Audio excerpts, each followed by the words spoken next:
Hola, hola, hola. Hey, Can you hear me? I can hear you, but I can't see you. Happy Halloween. Ah, how are you doing? I am fabulous. How are you?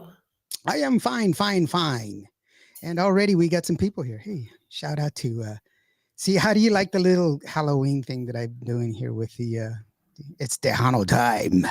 Shout out from Yay. DFW. What time is it? It's Tejano time. It's always Tejano time. So yeah, Yeah, it's a little creepy, but it's all right. I guess I can get used to it. I'm smiling at you. Are you? Yeah, I'm with it's Tejano time. Yikes. Yeah. Yikes is appropriate, I think. So, how was your weekend? It was good. I went to go visit my mom on Saturday, and that was nice. And then, of course, competition yesterday, so that was good. How was competition? I came in first for the night. For Yeah. the night. So we still have 3 more weeks of this thing. Yeah. So it's kind of cool. Thumbs up, thumbs up. Yes, Yeah. that's cool. That Is is. that a mask or a filter? Wouldn't you like to know? What if we told you it was really what he looked like? This is what I really look like deep down inside. So how was your weekend? It was so much better than last weekend. Okay. What did I miss? I was, well, the past two weekends ago, I was in a hospital, right? Yes. So I was really, really, really sick, and so I I've been recovering from that, and so I I really it was bad. Heather, hey, how are you doing? She said, "Scary, oh, Yeah, I'm scary." not really digging my lighting, guys. It's okay. It's Halloween. That's better. Looks nice, so nice. I think green is a better color, y'all. My color is kind of bluish. It's like black blue. I don't know. It's very bluish. I'm just trying to find something I'm happy with. I don't know. We could take votes. Oh God, that one's ugly. That's better. I like Yeah, that one. I kind of like that one.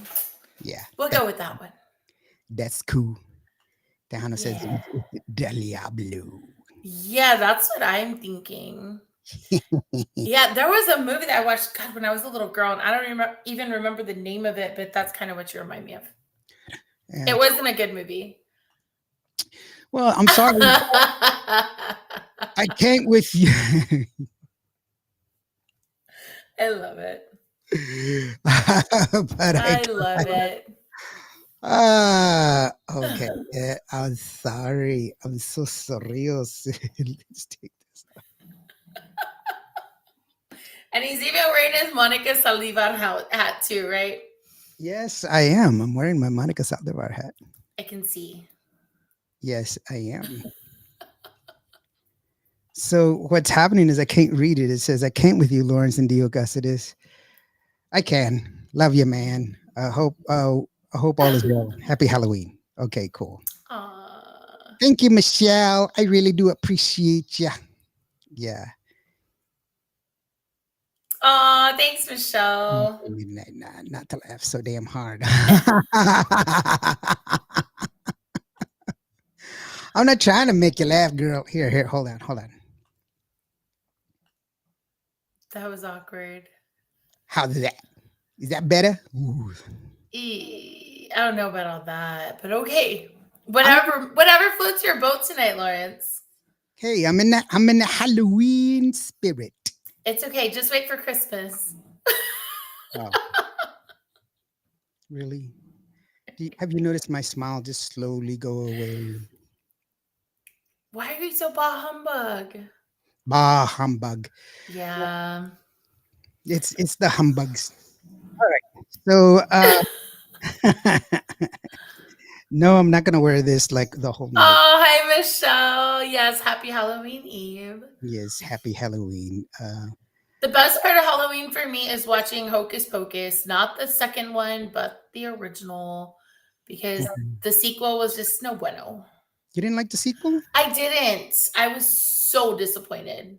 They should have just called me up and said, "Hey, can you come write the script for this film because you would be better than we are." And yeah, I was disappointed. Hmm, very Yeah. interesting. I've Yeah. not seen the sequel. I've only seen the original. I like the original, but I I didn't. didn't like the storyline. Like there were bits of it that were good because it kind of flashed back to like the sister witches, like their childhood. Not really their childhood, but I guess like preteens, I guess. But I don't know. I just didn't care too much for it. It just kind of a letdown. Okay, I can dig it. Yeah. Yeah. I won't ruin it for you. Um, the chances of me watching it are zero to none. So, What?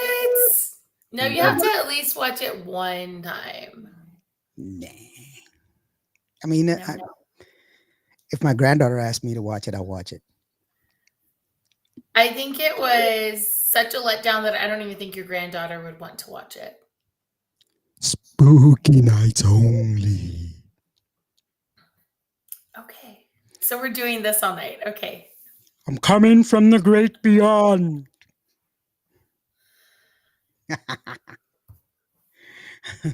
Aren't you the devil in Someone's 40 calling you minutes? I out. think you were liking it too much. It's fun though. I love Halloween. It's my favorite.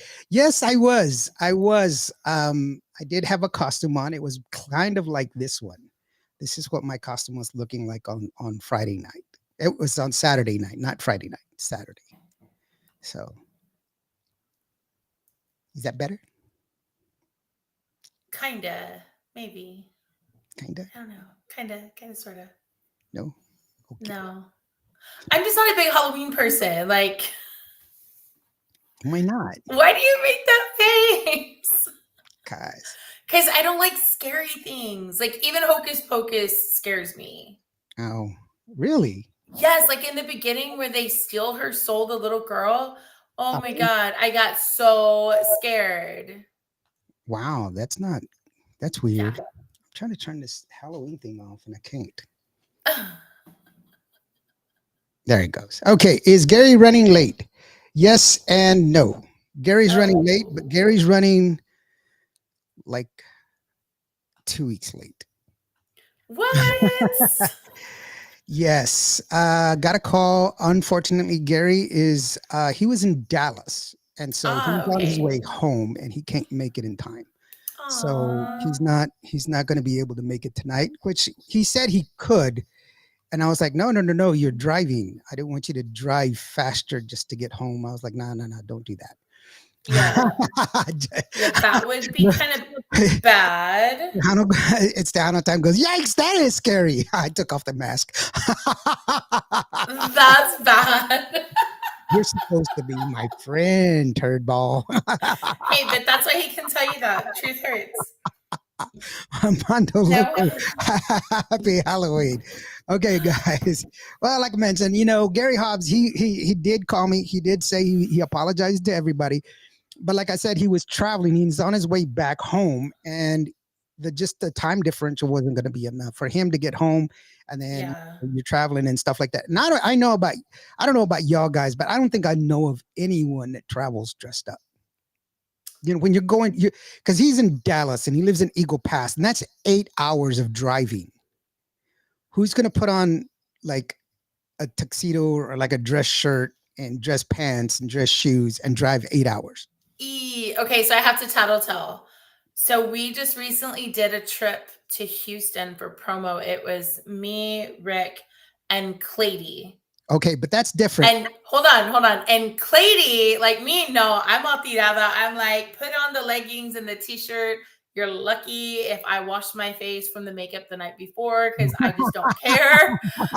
But no, Clady, I have to hand it to her. She always looks good. So she was on point like the entire time, all dressed up. And so, some people can. Some people can. Yeah, some I am people not one can, of those people. but But you know what I'm saying is that he's driving, he's doing the driving and everything else, and he's going 8 hours of driving, and I'm like, that's I just don't worry about it, bro. You It's would see okay. me with my hair up like in a bun, and nah, y'all don't want to see that. Yeah. Nobody wants to see So I that. was like, don't worry about it, man, because he would have made it.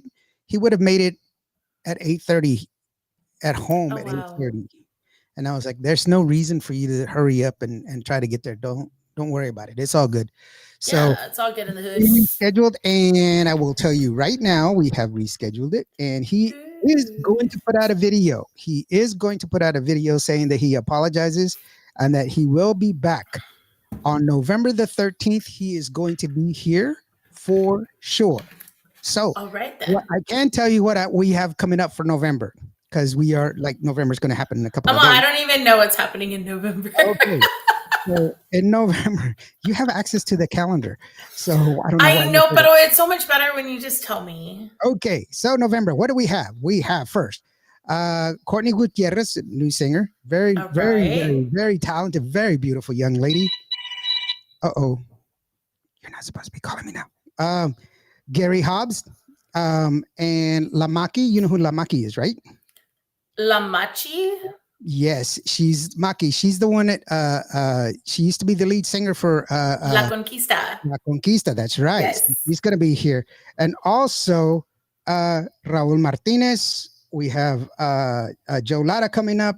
We've got Alfredo, uh, uh, um, Alfredo the Lone Meskin. He's going to show up. Yes, I get to meet him. Did he tell you I Oh, get to meet him? I get to meet him. I was so excited.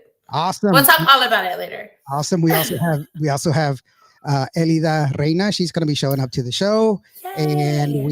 we got Jennifer Pena. She's also coming up to the show, and then we also have uh,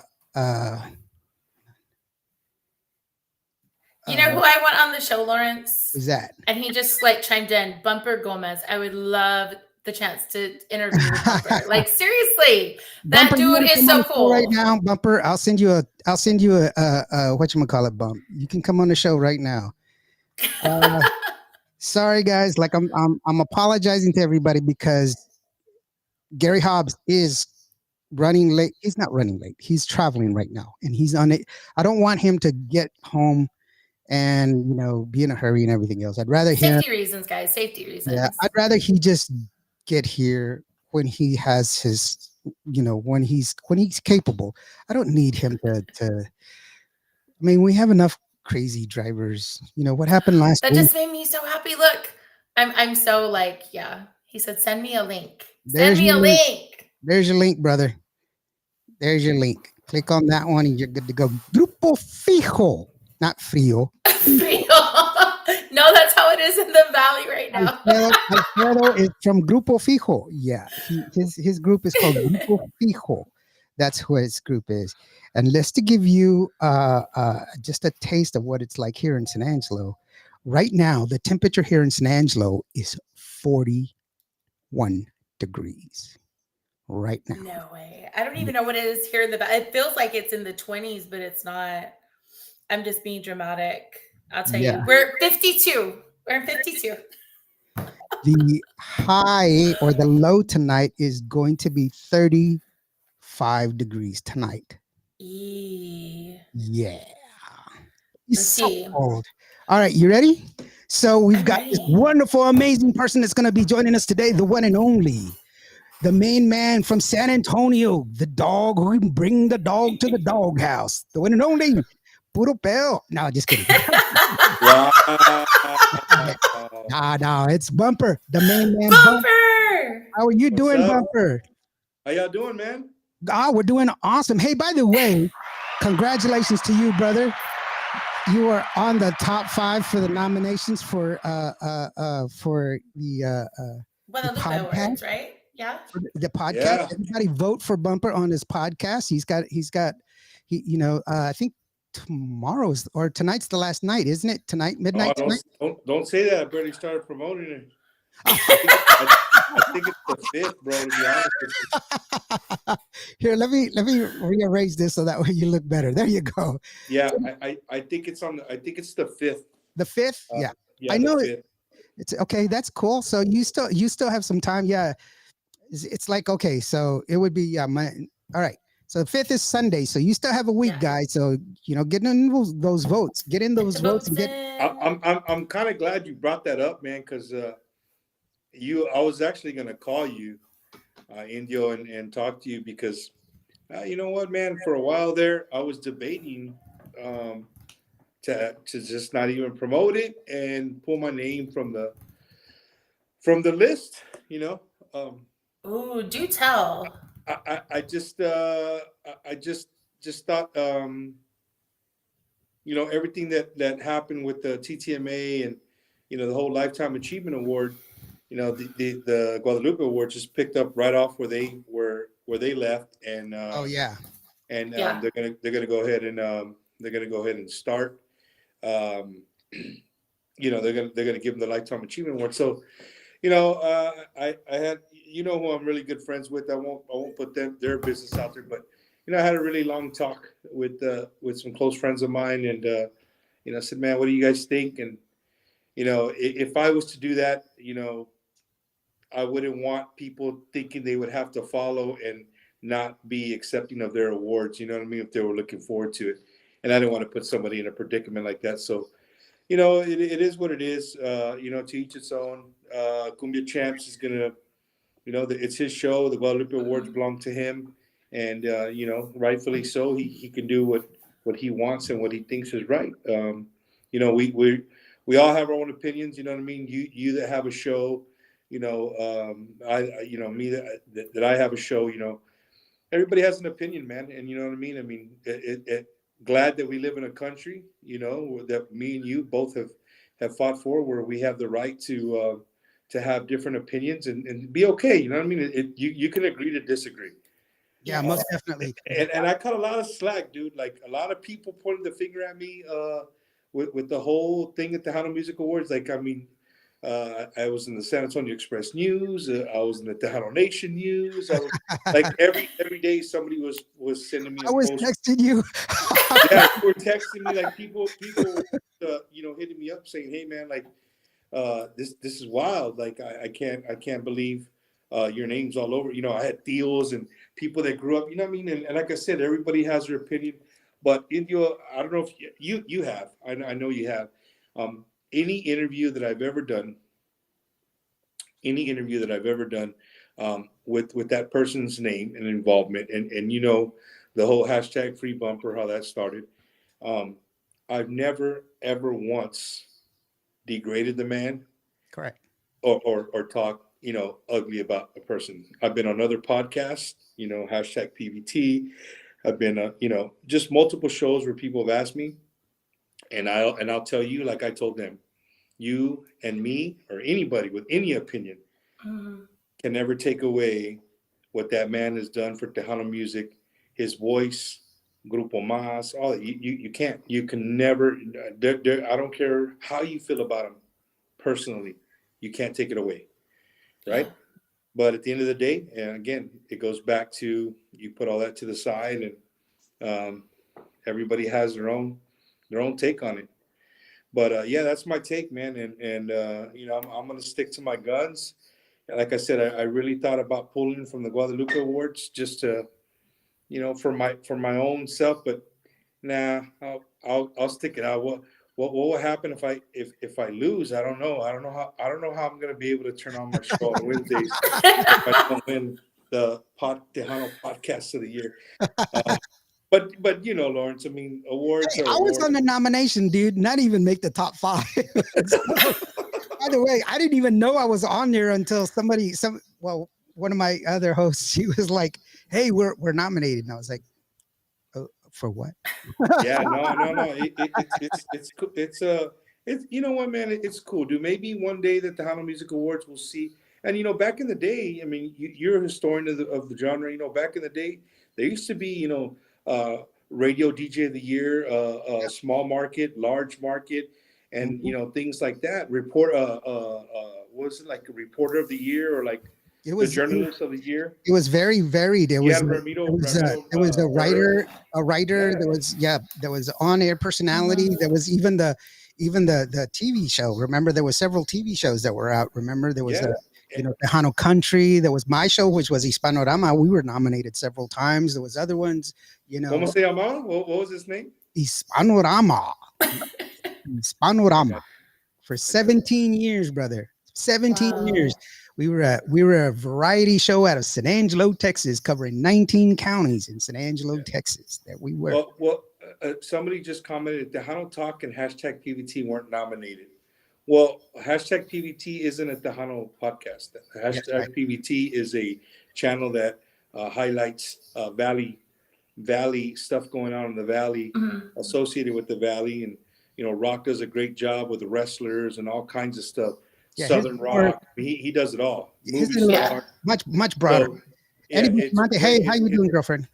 Yeah. This thing is way broader. You know what I mean? But when he does have a Tejano one, he does Rock does a amazing job of finding a way to get the crowd to in his word is engage, right? Good or bad. I mean, you all know what happened with what happened with me when I did his show.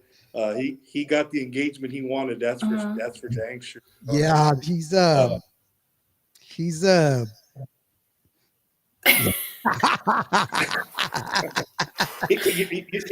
know what, Indio, he's a really good friend of mine, man. A lot of people don't know this. We're working on something together here in the near future, and I see him as a mentor. He actually, we've talked about it before on the show when he interviewed me. He helped me in the beginning. I didn't know. I knew what an iPhone was. That's it. And I reached out to him thinking, long shot. Nope. He called me back. We talked for hours. He led me on to probably one of your favorite sites, Sweetwater. Yeah. Yeah. Yep. And he goes, "How's your credit?" I said, "It's okay." He goes, "Well, you're good then." So, needless to say, we got the what do you call it, man? We got the I got all the stuff, and he walked me through everything, and he's always helped me, dude. Him and his wife, they've always been eager to help. And during our interview, and I tell everybody, and I used to be a viewer watcher, man. Like, oh my God, I only got 2 people watching or one.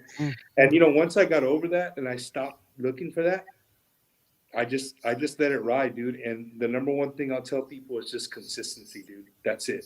Yeah. Just being consistent every single week, regardless of who the artist is and stuff like that. And I love the artist, dude. I mean, it. Me and you had breakfast, dinner. We both have a passion for our culture, and I love bringing that to people, man. There's no other reason that people try to figure me out. Sometimes you're like, we'll have a drink with an artist. Like, Mom, I can't figure you out, bro. You're a hard person to figure.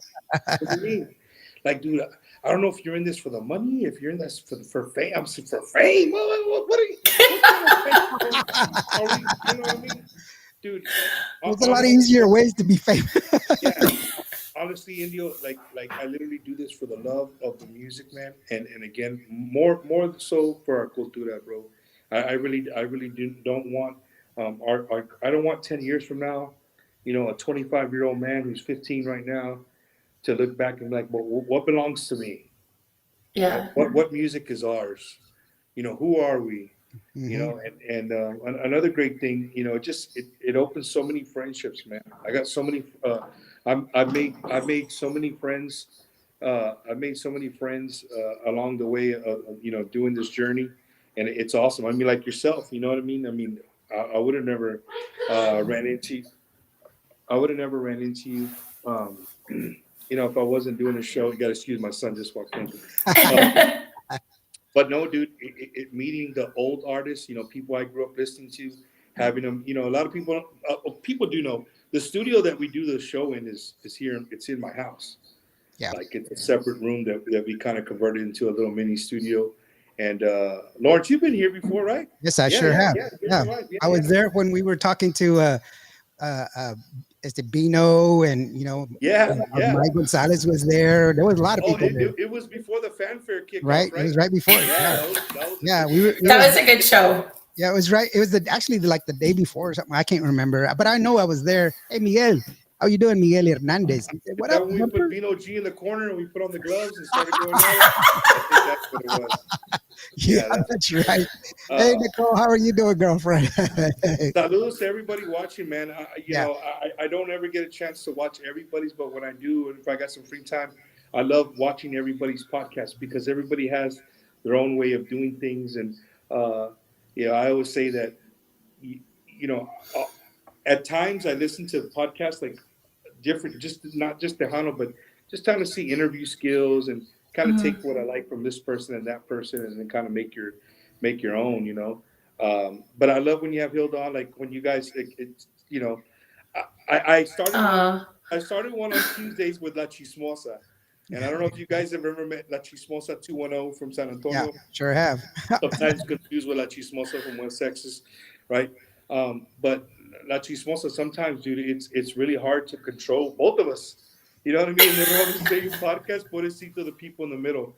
Uh, but we started that on Tuesdays, kind of more diverting towards community stuff here in San Antonio and helping our culture and mm, letting people know the different things out there. And also, just telling people stories that are not, where she's not talking about cheese man. I'm not talking about Tejano music. She I, just I I try to join in to try to chime in and give some because I have a lot of I read a lot, so I have a lot of yeah, knowledge. mm, yeah.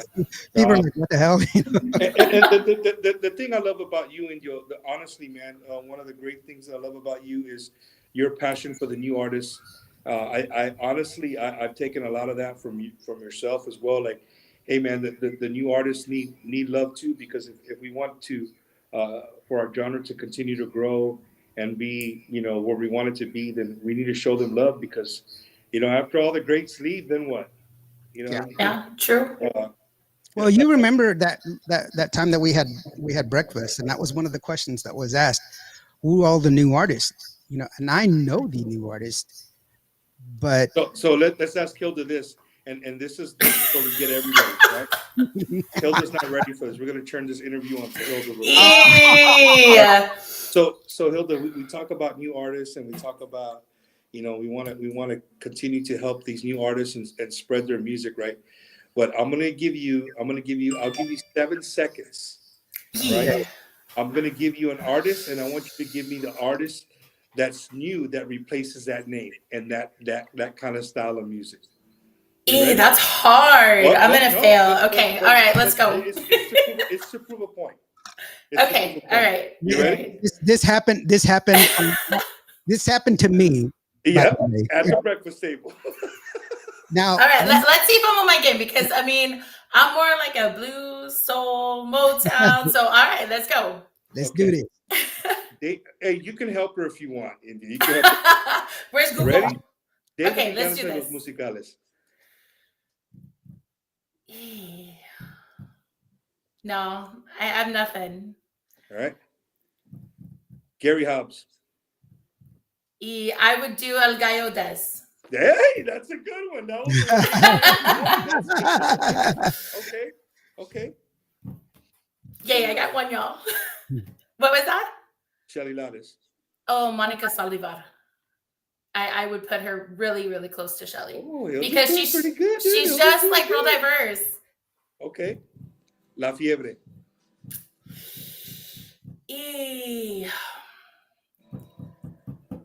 I don't know. I'd have to pass. Hard pass. Little Joy La Familia.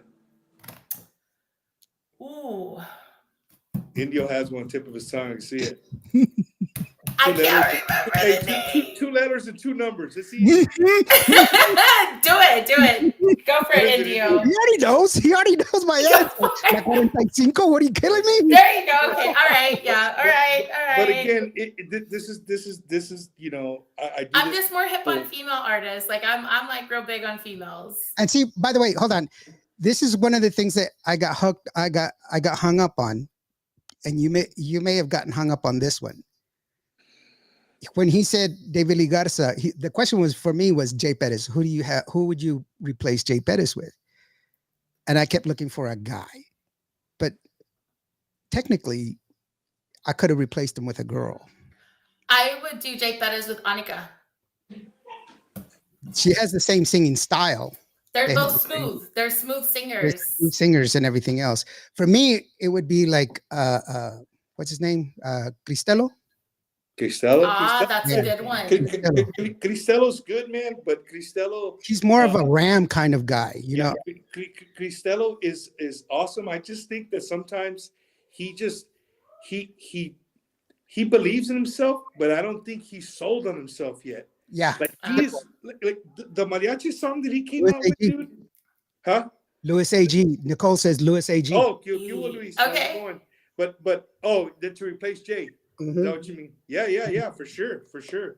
But who was it talking about? Yeah, Cristello. Yeah, Like that Cristello. dude he is amazing vocalist, bro.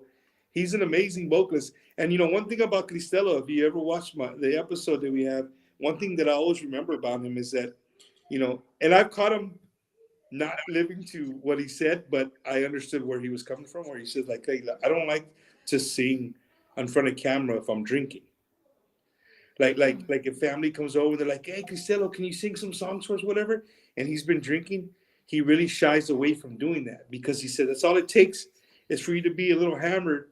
You sing a song screwed up, and it hits social media, and they're like, oh no, this guy, nah, Oh, no. yeah. You know, I know. Yeah. I know of several artists that are musicians that are in bands, are very prominent bands, and they won't drink before the show. They'll drink after the show, but not before the show because they're so worried about messing up playing. Yeah, but some have to. Some Yes, I know. There's some that are completely. Yes. I'm like I was with a band. I was with a band back in the early 2000s, and he's actually the singer is on another show with 3 Mhm. guys.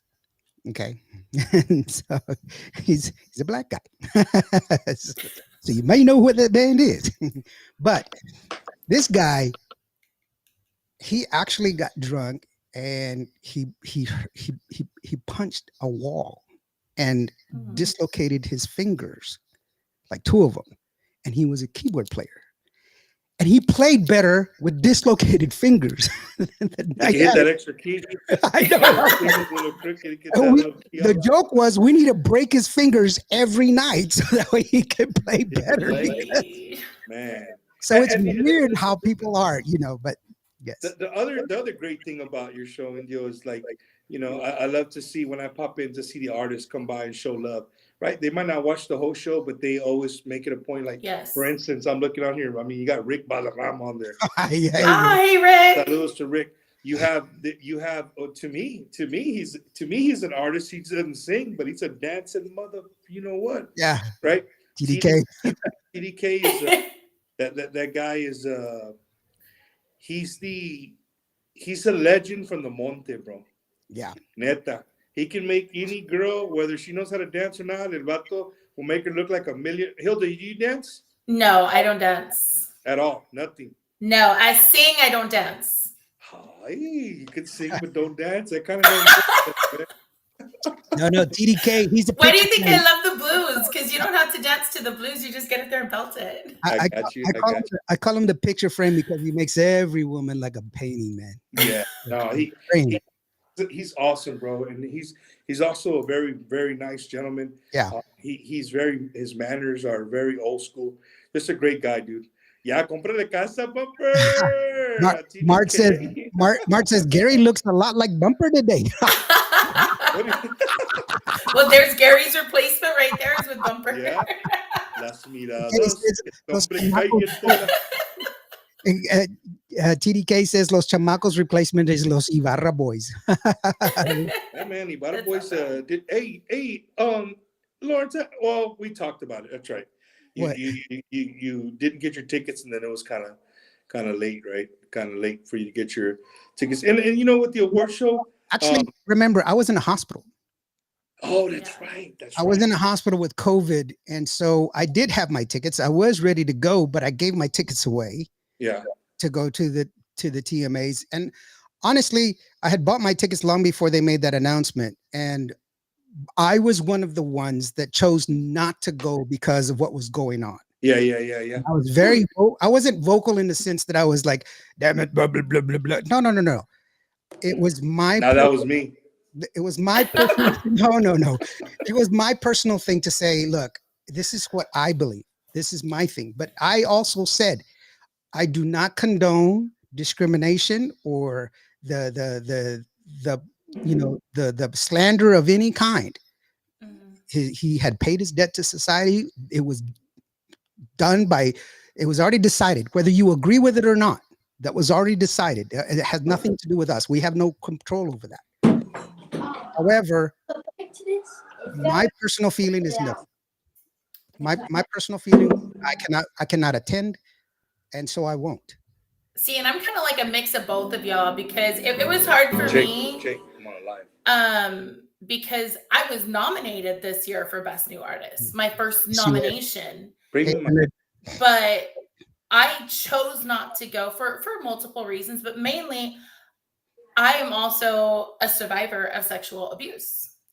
So I'm in a very unique position and I'm all over the place with it because to me, again, I don't know this guy. We've been in the same venues before, and I get, the flashbacks, the stuff that comes with being a survivor of sexual abuse, and it can come on at any time. And I just chose to not be in the same place as this particular person. So did you try to jump on board once they said that he wasn't going to be there? I was still torn about it because, yeah, he said he's not going to go, but what's going to change that? Like, anybody can change their mind. Yeah. And I chose to just distance myself. And yeah, would it have been nice to attend? Yeah, it would have been great. But that was a personal choice I made on my own. That was just kind of, I don't want to put myself in that position again. And, nothing against him. I don't know him, but I also don't care to know him. Me neither. And I also do, see his contributions to the music. I mean, I'm married to a legend myself, Mr. Rick Garcia from Hacienda Records, CHR Records, so he's been in the industry for many, many years. So I know what this guy has done, but it still doesn't change the fact of the other stuff too. No, like I said, I'm with you, and again, I think it took, as quoted in the San Antonio Express News. Excuse my language, Hilda, but it took a lot of balls. Yeah, it took a lot of balls for the staff at TTMA. I think to actually pull the plug and say, you know what, and we'll never know the actual, we'll never know the actual truth of what really changed your mind. It is what it is. It's past, right? And the sad part about it is that brought so much attention to the TMAs, right? And it was negative. it was negative. That's for me was the worst, was that it was a negative attention for something that should not have been negative. Why couldn't we get attention just for being at the Tejano Music Awards? But as I've been doing this through Indio and Hilda for almost close to 4 years now, about three and a half, three and some change. I've learned a lot, dude.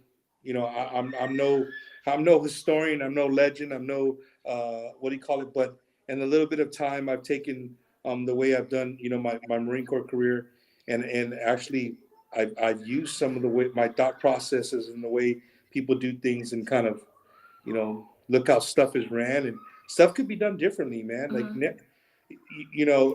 it's funny because I'm somebody's friend before. I try to be everybody's friend. I'm not a negative person, man. Like I really don't try to pick sides. I'm not somebody like, oh, you like this band? No, I can't hang out with you because I don't like these. Like I'm not like that. That doesn't do nothing for me. You know what I mean? But the sad part is, at the end of the day, Raza loves drama. Drama sells. Yeah, it does. Drama I don't think sells. it's just Ross. I think it's everybody. You could put Hilda has a brand new single out right now. Put it out. It's probably the best song you've ever heard in your life. You could put three of your paychecks on it, right? That's how confident you are. You can post that and you get 50, 60, 70, 80 likes, right? Maybe some shares. Post some negative shit, or post some post some, any drama stuff. That shit will Mm-hmm. go viral Yeah, quick as hell. But why? exactly. You know what I mean? Why can't we think the other way? People And we're all like the guilty. We're all guilty drama. of it. We're all guilty of it. You know what I mean? Yeah. Yeah. Jump on Mart, you jump Mart, on stuff that Mart asks a quick question. Mart Fablia. Hey, Mart, thanks a lot for joining us. And hello to Marina and Puro Pedo, who also joined us as well. He says, if given the opportunity, would you have him on your show, respectively? And I think he's asking both of us. So, would you? Rick, by the way, he concurs. He says, Tejanos love drama. And Marina says, crab mentality. Nobody wants to see anyone win. Or what is it? Olla de maroscos, something like no, de that. jaiba. I don't know. Yeah. Una cubeta de jaibas. Okay. No, you want me to go first? You can go first, or do you want me to go first? Well, I mean, to answer his question truthfully, one, would I interview him even after everything that has happened? I would. Right? I wouldn't interview him here in my home, but I would find a mutual place that we could do an interview under these conditions. That the interview goes like every other guest on Bumper's Wacky Wednesday, and there's no my hands aren't tied. Oh, so you Right? don't want it Because scripted. what a lot of people don't know is when he does do interviews, I can promise you that Hmm. before he says one word, It's scripted. it's not that it's scripted, but all the questions you're going to ask have already been They've been vetted. okayed by them. They're not Yeah. gonna That's what I mean. It's scripted. It's already the questions have already been vetted. You Yeah. can only ask these questions, and you cannot defer from those questions. The right. reason I say you cannot deter from those questions is because I've already been down that path already. Yep. So my answer would be exactly the same as before. I don't put out questions ever. Our show is very organic. So Yeah. I couldn't tell you what questions I'm going to ask him. So I would gladly have him on my show, but he would not be on my show because I will never give him questions that I would only ask, because it's not fair to me or to anyone else Mhm. to have because then it's not congruent. It's not real. It is. No, yeah, no, absolutely. Hilda, what about you? If you were on your own, I mean, you've already expressed it that you lived through your Yeah. sexual assault. I know that would probably kind of be hard being maybe in the same room, but In the same room, definitely not. Like that I would not feel comfortable with that in the same room. I just, even though I've been in the same room with him, I still wouldn't. I wouldn't want to put myself in that position. You weren't alone in the same room. Yeah, exactly. But if it was like we're doing now, I could probably, but again, there would be, I would want the freedom to ask whatever I wanted to ask.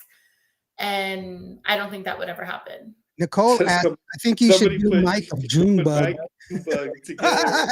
And Joe Lopez. This is not World Championship Wrestling, homie. This is trying to do interviews. Nah. You know what? Ready to rumble. I'm not going to speak for either one of them, but I can just tell you, those are personal friends of mine that I speak to multiple times in a day, most days. Honestly, almost every day, if not every other day at minimum. More with Mike so than Junebug, and they're each their own person. Junebug's a little more vocal, and you can't what do you call it? Oh. You know what I mean? That's their dad. So Yeah. we all have fathers, and we're not gonna let somebody drag our father's name through the dirt, and that's kind of how they feel. But again, Junebug he's a little more vocal, and if you don't know, if here's the thing with Junebug, if you don't know him personally, I can promise you 95% of people that he comes across, he's gonna rub you off the wrong way. That's just his personality. That's who you got to remember. The dude was a road manager for Jimmy Gonzalez for 20 plus years. Like all the bullshit he's had to hear and deal with. So you got to be understandable why he is the way he is. Mike, on the other hand, he's more loving. He's a more loving guy. Like he's just more like, hey, it is what it is. It's all cool. You know, you'll never hear him speak ill of his godfather. Many people don't know that. No, Joe Lopez is his godfather. You know what I mean? So he and they're wonderful people, dude. They're all the brothers. All of them are wonderful people. And again, they're just standing up for their pops, man. At the end of the day, and you know, rightfully so. So, is that why Monterrey music picked him up? Picked up who? Who did Monterrey music pick up? I think they're talking about Joe Lopez. Joe Lopez. I know he's with Monterrey. No, Somebody said I love Junebug's character just off of social media. Nicole I can't hear you guys. What happened? I lost y'all. Oh, I'm sorry. You can't hear me? Can you hear me? Me? Check. Yeah, I think it's you. I can hear me. Can you? I can hear you You too. can hear me, but I can't hear you. Sorry. Okay. Sorry. Give me like 10 seconds. I'm gonna go get my charger and then send me the link and I'll do it again. Okay. All right. All right. Okay. So, All right. While he's doing that, let's just go ahead and Let's play some music. play some music. So I have a request. talk to me, girlfriend. Ooh. Okay, so my girl Gabriela Martinez has a new one out. And it's Fire. Cúbreme. Do you have that one? Cúbreme. It's on I know it's on YouTube. The link's up on YouTube. And it's a really fun song. I really like it. Hold on just a second. Really like it. I have, like I said, I was in the hospital. Oh, thank you, Nicole. It came out, I think, like last week or something like that. I have to look real quick to see if I have it. It's fun. I think you're gonna love it. Yes, Gabriela Martinez is fire. I agree with you, Miguel. She's awesome. And I forget who wrote this song, but I want to say, wasn't it Jonathan Espinosa, if I'm not mistaken? I don't know. And he's an amazing writer. I really like his stuff. Yes. And real quickly, Miguel, thank you so very much for joining us. Yes, I did come out. I'm feeling better. I'm not 100%, but I'm a lot better. Thank you. TDK, quit putting out those fires. Fireman! Yes, we'll talk about that after we play this song. Oh, yay, I was right. Yeah, so Jonathan Espinosa did write this song. I love his stuff, and maybe one day I can get him to write a song for me. I'm crossing my fingers, and I'm like, saying all my prayers. See, I'll put good vibes out there. And also Andy Bustamante, who's here, she's got a new song that's. I need a new link. Yes. Yeah, I'm gonna send it to you, bro. Andy Bustamante is just amazing, and I just love everything that she does, and she's got a great voice. And she's a sweetheart. She's one of my friends. Yay. And we're gonna play some music, Bumper, and then we'll bring you back in. I just gotta set him up real quick. Yay, Miguel, that's awesome to hear. You're gonna have some new music out soon. Love that. What? Let me go ahead and play Quesitos real quick because I can't find it. And okay, I like that one too. From Stephanie Montiel. Montiel. It goes like this.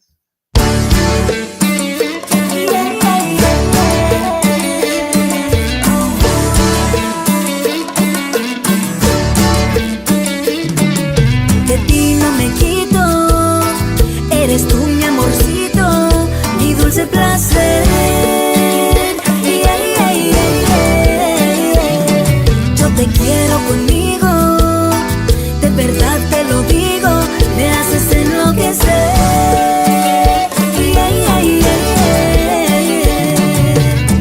No me canso de ver todas las fotos donde estamos sonriendo como locos. Imposible olvidar las noches de amor, eres incomparable, bebé. Si no estás, neta, si me pongo triste, tan profundo en mi alma te metiste,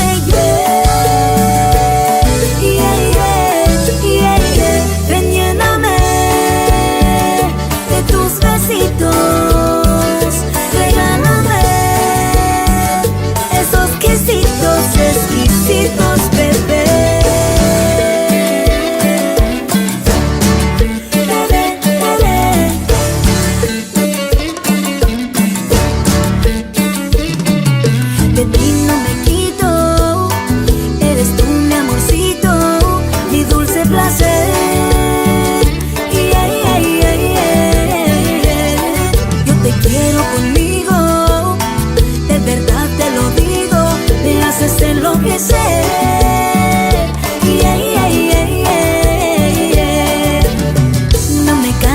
ver todas las fotos donde estamos sonriendo como locos.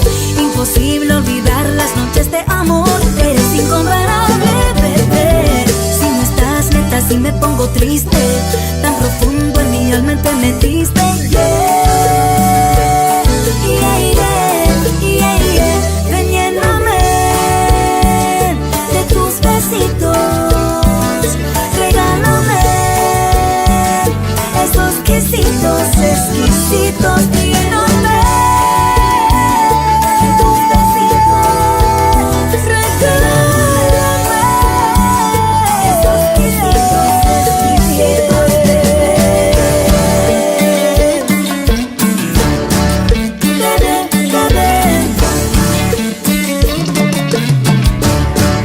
Bebé, bebé.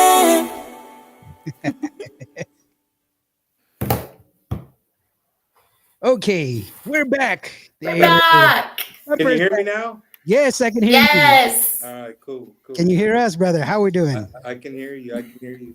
Man, Stephanie's that song, brother.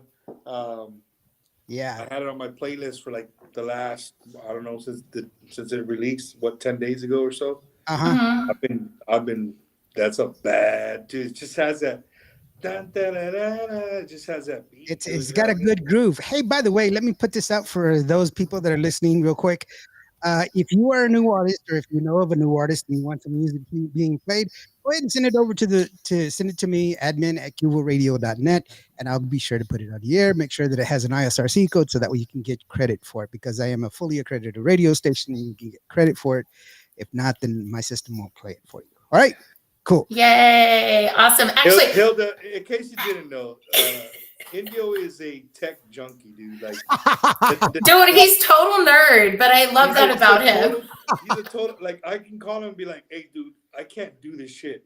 I don't think, and what a lot of people don't know what I do for a living, I'm a communicator. This is what I do, right?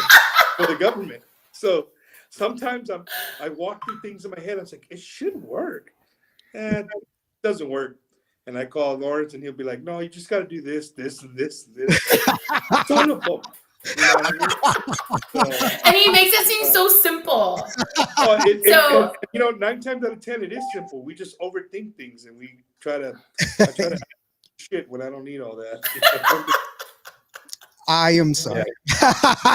It's okay. I mean, he does have like 20,000 degrees, like no kidding. So I do not. I have 4 degrees. That's all. oh, only 4, right? I always tell people, I saw Lawrence for fanfare. They had the night of where they let like all the different radio stations show up. What's it Oh, called? the internet gala. The That's internet gala, gala. yeah.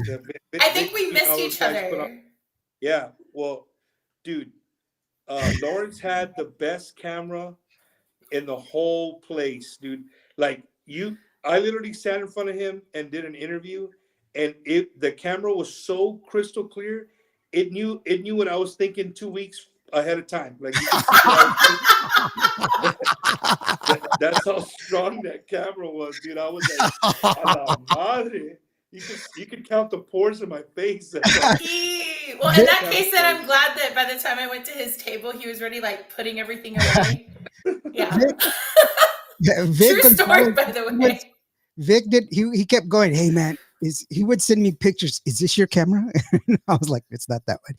And then finally he showed me one. And he goes, is this your camera? And I was like, yeah. Holy crap, man, that's out of my price range. I don't know. Yeah. Shout out to Rudy. Rudy Lopez from Lopez Entertainment, man. He was there with me. And I said, Rudy, check out Lawrence's camera. And he's like, what up? I said, go look at it. He goes, damn, dude, that thing is strong. I said, I know. He goes, you need some of those for your show? I said, man, I need like 3 or 4 of those. Go get them. I got you. So I pulled one up. I thought he was bullshitting. I pulled one up, showed him the price, and he's like, man, get out of here with that shit. Like, You're trying to put me under, man. Yeah. No, we were friends then, but not no more. Yeah, not no more. Not sponsoring that anymore after those prices. But wait. I offered to help you out, bro. No, you've always have. I mean, you've every time you've come, you've always offered to come by and help me out. My good friend Felipe Leal, uh, he does kind of what you kind of got to do at all the events. I call him my videographer, right? Because he does follow me. When he can, he also has a very important job, and so it's hard to get away and do things. And Indio, I'm right here in San Antonio, the heart of everything. So if you follow me on social media on Just Bumper Gomez, I'm always out and about doing something to do with Tejano music, and still try to juggle my family life. And a lot of people don't know, you know what I mean? Like it's hard doing what we do and having a wife and kids, and people don't know, man. I coach soccer, I coach basketball, I coach baseball, so I coach. When I tell people, yeah, bro, I gotta leave. I gotta go for my job. They're like, oh, you're doing an event? And I'm like, no, bro, like my regular job. They're like, oh, you work, like you don't just do music stuff. I'm like, hell no. Like what? You know what I mean? Maybe one day, right? Yeah, you know what? Maybe one day. And Lawrence, the great thing about this, bro, is this has led so. The podcast has led me to so many other doors. It's unreal, bro. It's unreal where my show started, where it is now, and the things that people ask me to do.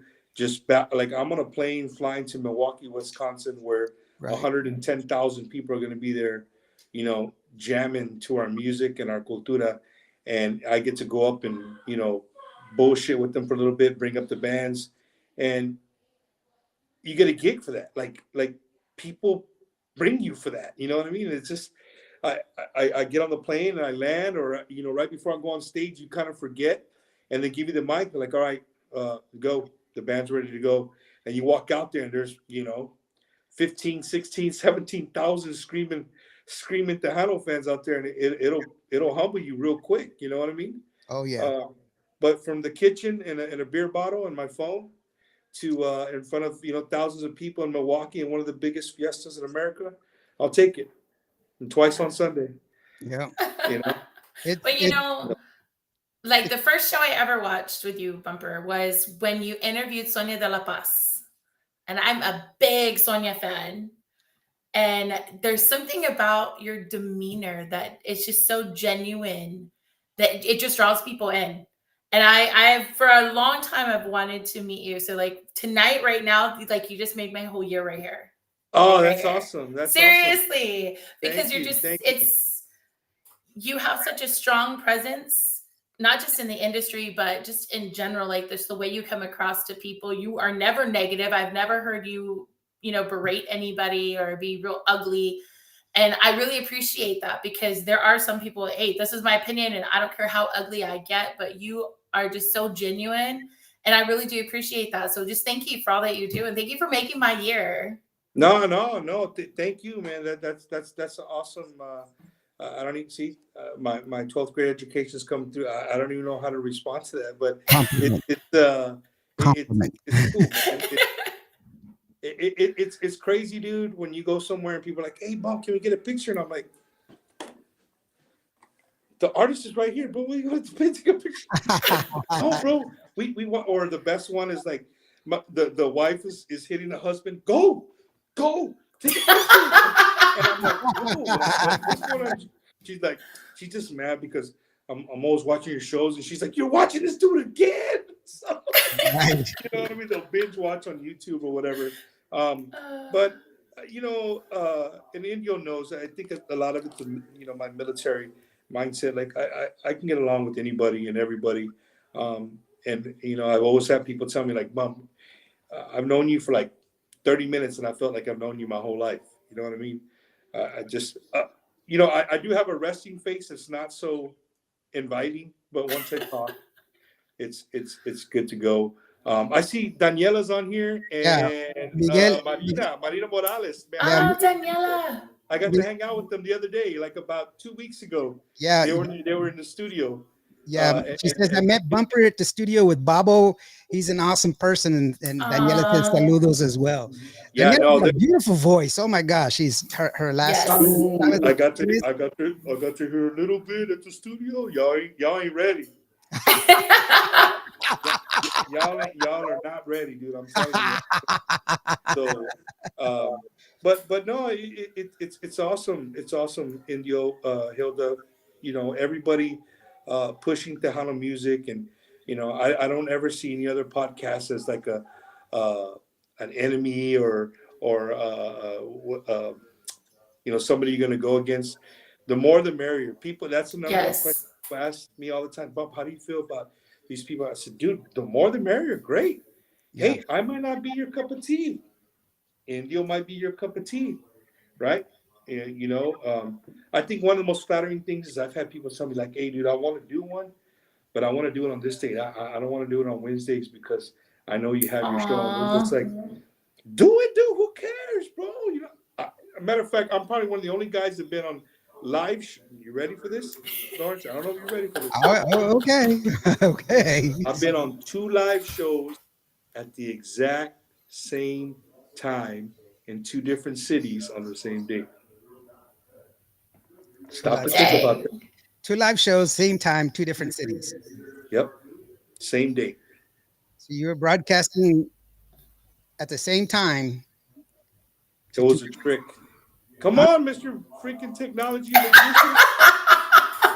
Oh, I'm trying to get the parameter correct. Andy Bustamante got it. Andy Bustamante, she got it. Rocks and yours. Oh, at the same Yeah. time. Okay. So when I was down in the valley, and the valley, dude, have you been to the valley, Indio? I have actually. I was there. Every time he comes, it freezes. Hilda, you're in the valley, right? Hilda, you're in the valley. Yeah, I live in Harlingen. Yeah. So, dude, let me tell you, man. You know Rocky Beltran? I don't know him, but I'm like a big fan. So yeah. Okay, so Rocky convinced me. He twisted my arm. He's like, "Bump, you have to come down to the valley and do a show." And I'm like, "Dude, I don't know. Like, I don't think I can. It's far. It's a Wednesday. Like, Bump, let's do it. I got you. Let's put something together." I said, "Well, you know what? You line up the artist. We'll do the show." So we go to the show. We do the show in the 956, bro. It was my first time doing a live Bumpers Wacky Wednesday with a live audience. I remember that. I just couldn't go because I found out like after the fact. People, You were like the last 10 minutes. right. So what was crazy is like, I said, "All right, Rock, you got this." And so he convinced me. We go down there. We called it Bumper Invades the 956. We had Roberto Polido. Mm-hmm. We had Ben from Solido. We had Old School Margarita, Ooh. Delta Boys, Grupo Mesteño, all of, dude, Jay-Z, Mando San Roman, Oy, dude, yo. big people in radio. I mean, Hilda knows all these people that I'm Yeah. I know who they are. all these people, right? And the fact that they showed up for Bumpers Wacky Wednesday, bro, blew me. Like before I even started the show, I was already nervous, bro. I was already like the fact that Ben was there, that Mando San Roman took the invitation, and all these like, Bump, we love what you're doing, bro. And for me, I'm you get like people like artists, the San Antonio, Yeah. everybody's my family here. We go anywhere together. I know all the art, right? The valley still, for me, it's still kind of untouched territory. But dude, for the amount of people to show up to that show, Lawrence, and we kicked ass. I mean, besides the 11 shots of tequila, you know what I mean? Besides that, I got drunk. I probably shouldn't have gotten drunk, but hey, dude, it made the show even more better. More better. And More so, better.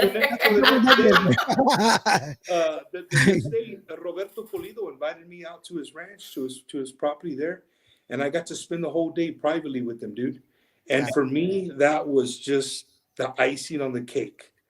Well, then Rock and Roll James Wow. calls and he says, "Hey, man, let's do the interview tonight, but I'm going on vacation, so it's not going to be live like I do, but I'm gonna record it and we're gonna air it like a live show. And I was like, okay, I'll do it.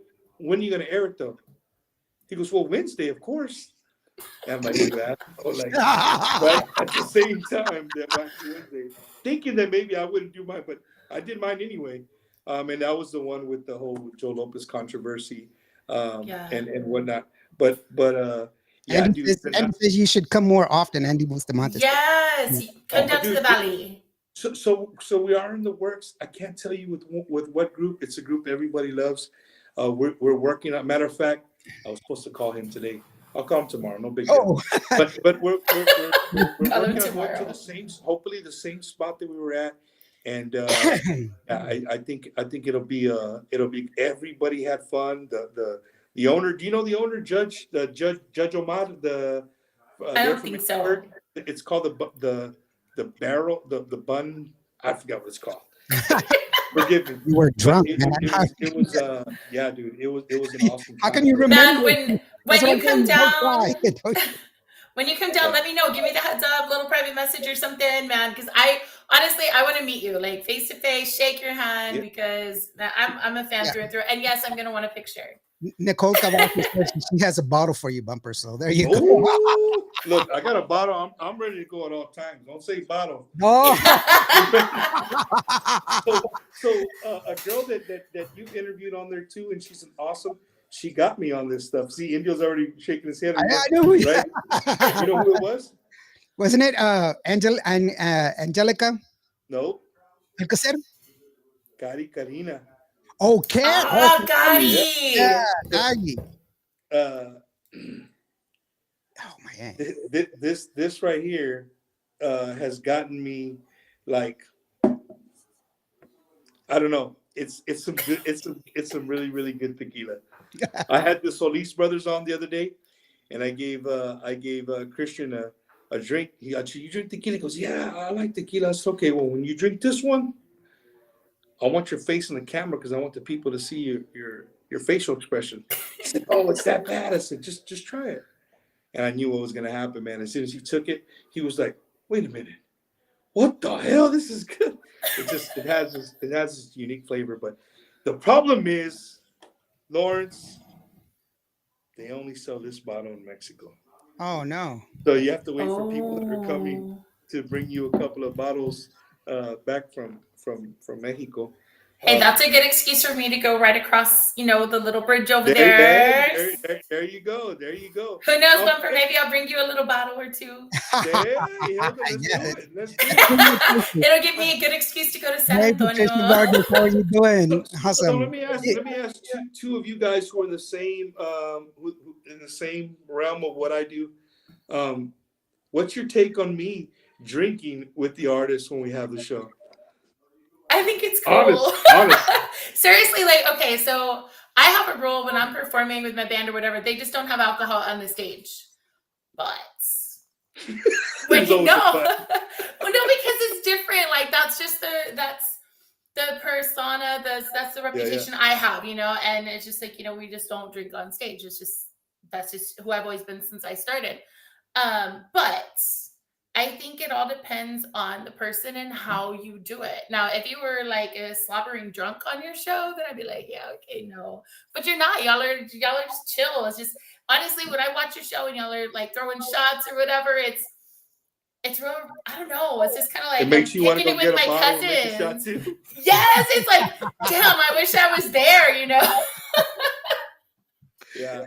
No, yes. No. Lawrence, you don't drink, right, Lawrence? I don't drink. No, I don't. I've quit like maybe 6-7 years ago. So I don't drink. You know why I do? Because you have Indian in you. That's why. Because I'm Native American. Native Americans and alcohol do not mix. That's a trope, right? That's not true, right? Yeah. Oh, it is. It is very true. Every native. Oh, he smokes. Rick says he smokes. I don't smoke either. No, I quit smoking like 15 years ago. Carrie Carina is from Eagle Pass. You have to cross the border to Piedras Negras to purchase that. That's what TDK says. That's cool. I didn't know that. Patricia Vargas, who helps, she helps. I mean, she's my co-host with the other one. She says we drink. Yeah. We just don't know what's in our cups. You just don't know what's in our cups. I don't. I let people know right off the bat. Hey, we're drinking tonight. I You know don't. what I mean? Hey, Norma Salazar is here, by the way. She's awesome. So hello, Norma. Hi, Norma. Yeah, What is Little Joe known for, Lawrence? yeah, he's for drinking. Oh, you know what? I'm going to tell you a story. No, come on. You're giving Well, another for shot. smoking. Right.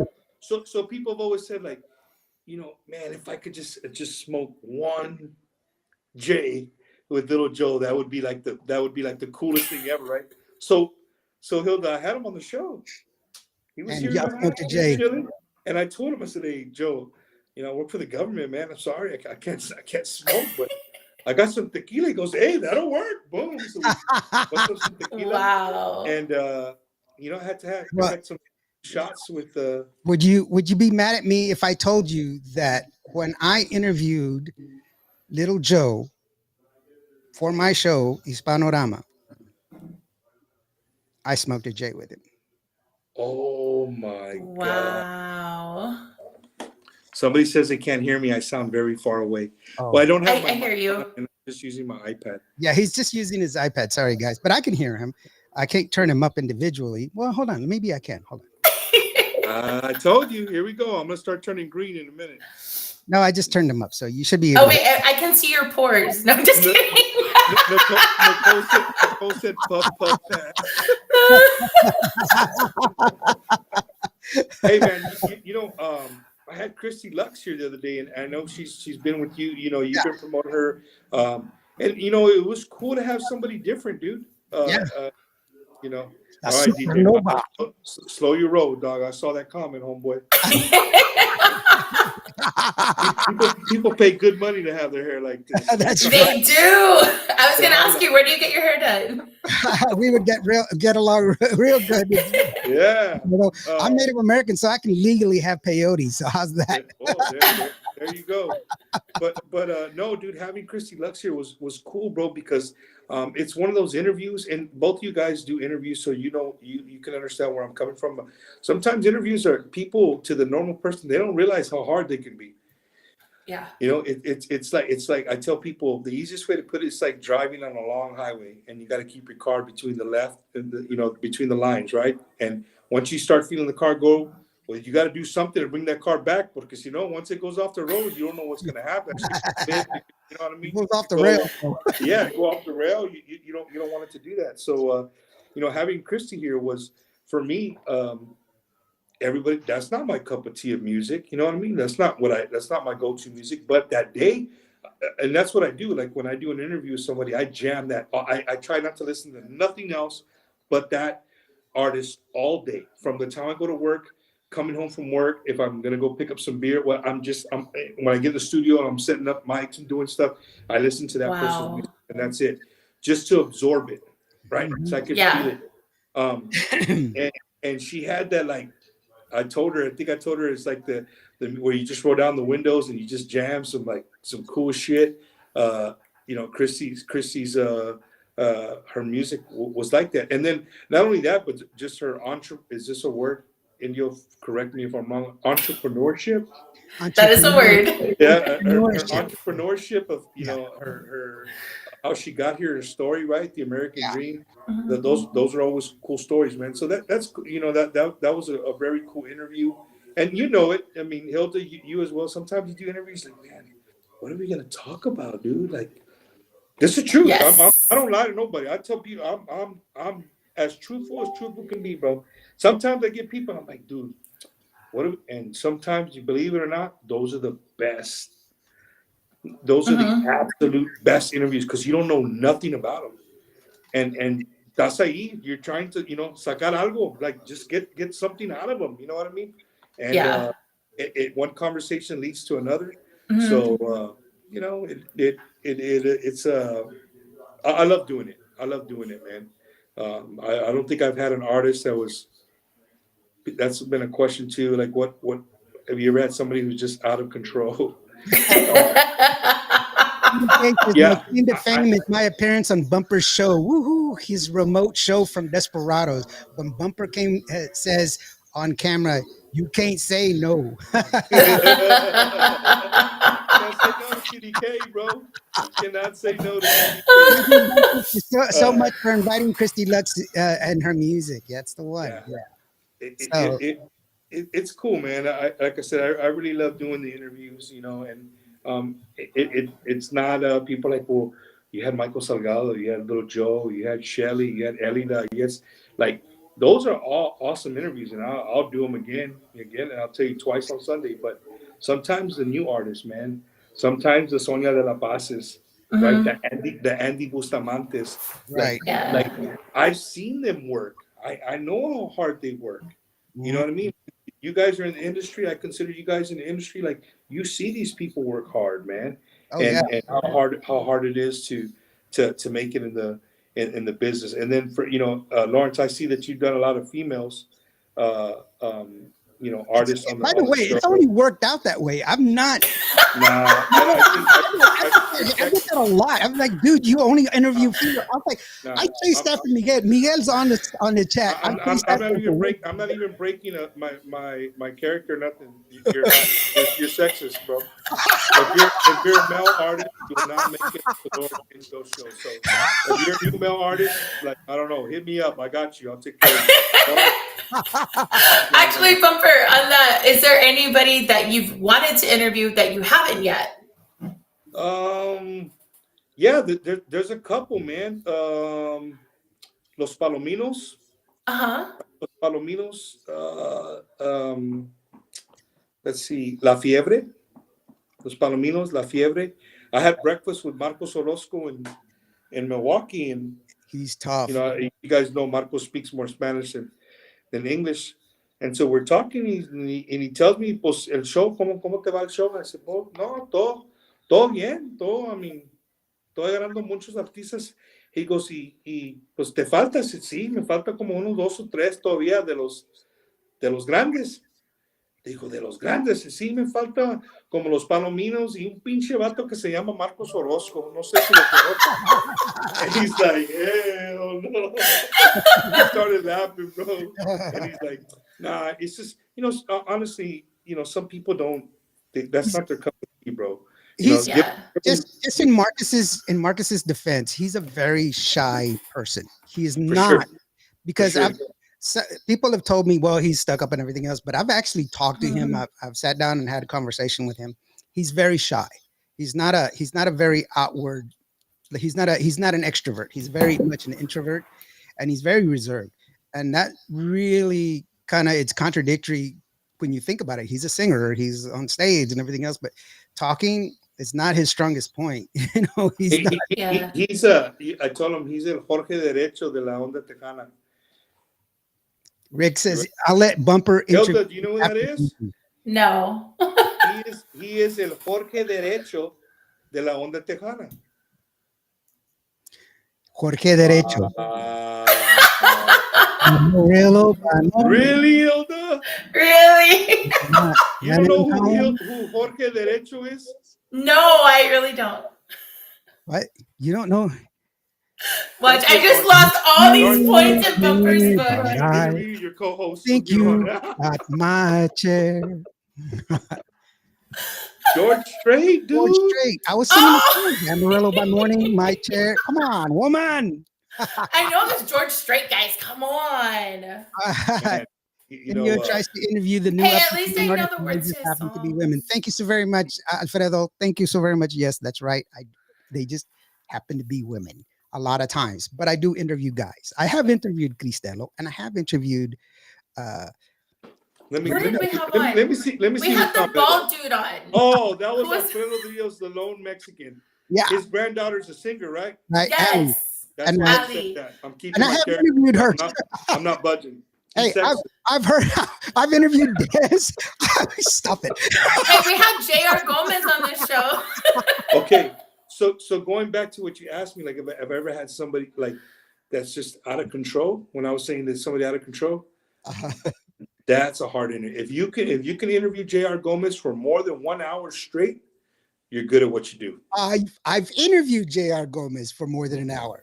He's Yeah. been on my show. Actually, look back 4 episodes ago. He's been on my show. JR Gomez. Okay. Well, Lawrence, You know I'll what tell was hard, you. though? I will tell I'll you this. tell You know what was hard? We have parallel lines, JR and I, because we've crossed paths quite a bit over the years. Because remember, I've been in the business for a long time.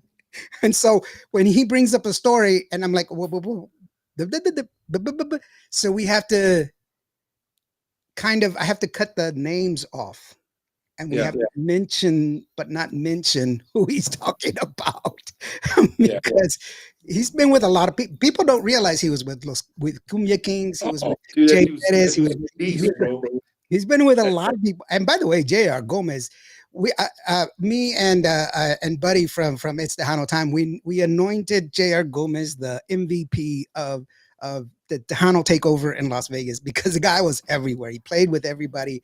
He played the whole time, and he's just an awesome. He lost his voice that weekend. Huh? Yeah. He lost his voice that weekend. He tore his. I'll The tell you, handle. Lawrence, the easier part that you have is that for the most part you have him remotely, right? So he's focused just on you and when you bring him into like a studio and it's like they're here and alcohol's involved, bro. That highway went from a 1 lane, now I went to the super highway in California. All over the place. You were in the Autobahn. That's what you were. Yeah, straight up. And nobody's taking that title from him. I told him he's one of the wildest dude. But dude, just a loving guy, bro. Super talented, beautiful freaking voice. I love him. I really do. He's awesome. He really is. Alfredo Rios, he says that he was awesome. He opened up for him in Houston. Alfredo's group is called Grupo Fijo. And so he's going to be on the show later. I know the Five Joe boys. The Five Joe boys. They're good. Speaking of Houston, I'll be in Houston this Friday. This Friday, I'll be in Houston with the 2 tribute concert that they're doing, Emilio tribute and Jimmy Gonzalez. So Emilio's voice will be doing the Emilio Navarro tribute. And of course, Mike Gonzalez and Iconics doing the Jimmy G tribute at the what is that place called? Something Level. I don't know. Somebody help me out. I can't think of the name. But we'll be there. Huh? Rise Rooftop. Ah, okay, all right. Yeah, Rise Rooftop. I'll be there. I think Bo Corona's. I think he's hosting. It's Friday, November the 17th. I thought. Oh no. What's that? Hold on. I'm wrong. Don't listen to me. Don't listen. I'm looking it up right now. Okay. Yeah. It's Friday. It's this Friday. So I'll be there, man. I love going outside San Antonio because sometimes I tell my wife, she doesn't believe me. I said, man, more people I think watch the show from outside the 2-0 than they do here. She goes, babe, it's not that. It's just people see you all the time in the same place. You go to Dallas, Fort Worth, and you run into people, they don't see you like that all the time. So they're going to stop and say, what's up to you or whatever. So that's, like I told you, that's really cool, man, to stop. And I never not stop and talk to someone. Like I'm nobody, I'm just like them. I'm a fan of the music. We just so happen to do interviews, man. Mark Fabia, who's a real good friend of the show, he says he's going to be there. He's awesome. he's a true fan of Yeah. Doors open and a show starts. He's got a lot of contacts. He knows a lot of people. He's very, very helpful. He's always giving us the info. He's in it. He's really in it. Yeah, but it's Rise Rooftop, Friday, November 3rd. If you get an opportunity, that like we always preach here, man, that's how you support Tejano music. That's how you support your favorite artists. Go out there, buy your ticket for the show. Go out there, buy their merch, man. I have a Mike and the Iconics cap. I bought it, have it signed and autographed. I have a t-shirt that I'm going to give away for the 12 days of Christmas. But yeah, no, go out and support your Tejano artists, man. And you get Mark Fabula is my nephew, bro. Oh, is he? Not really, but he's like my internet. All you Mexicans are all you'll see him with me from time to time. He comes along with me. Matter of fact, dude, Mark Fabula owns. You ready for this? Indio, he owns the original, one and only Bumpers Wacky Wednesday cap with the original logo. The first cap ever made. Mark owns it. Yeah, Wow. he was at the right place at the right time, and he got that cap. He's a fan. You know, the great thing about Mark, dude, is he supports everybody's podcast. Like I can go anywhere, you can guarantee he's on there. Mark's he's like me, bro. I'm very knowledgeable about the industry. Who's where, who plays what, who left where. You know, and Mark's up there. Like he knows this stuff when it comes to bands and members and stuff like that. So it's cool to have somebody like that on your team, man. He's always willing to help out. Hilda, I know Indio cut you off. You had a question. I'm sorry. And I apologize. Oh, no, well, because we just have so many artists like that are tuning in.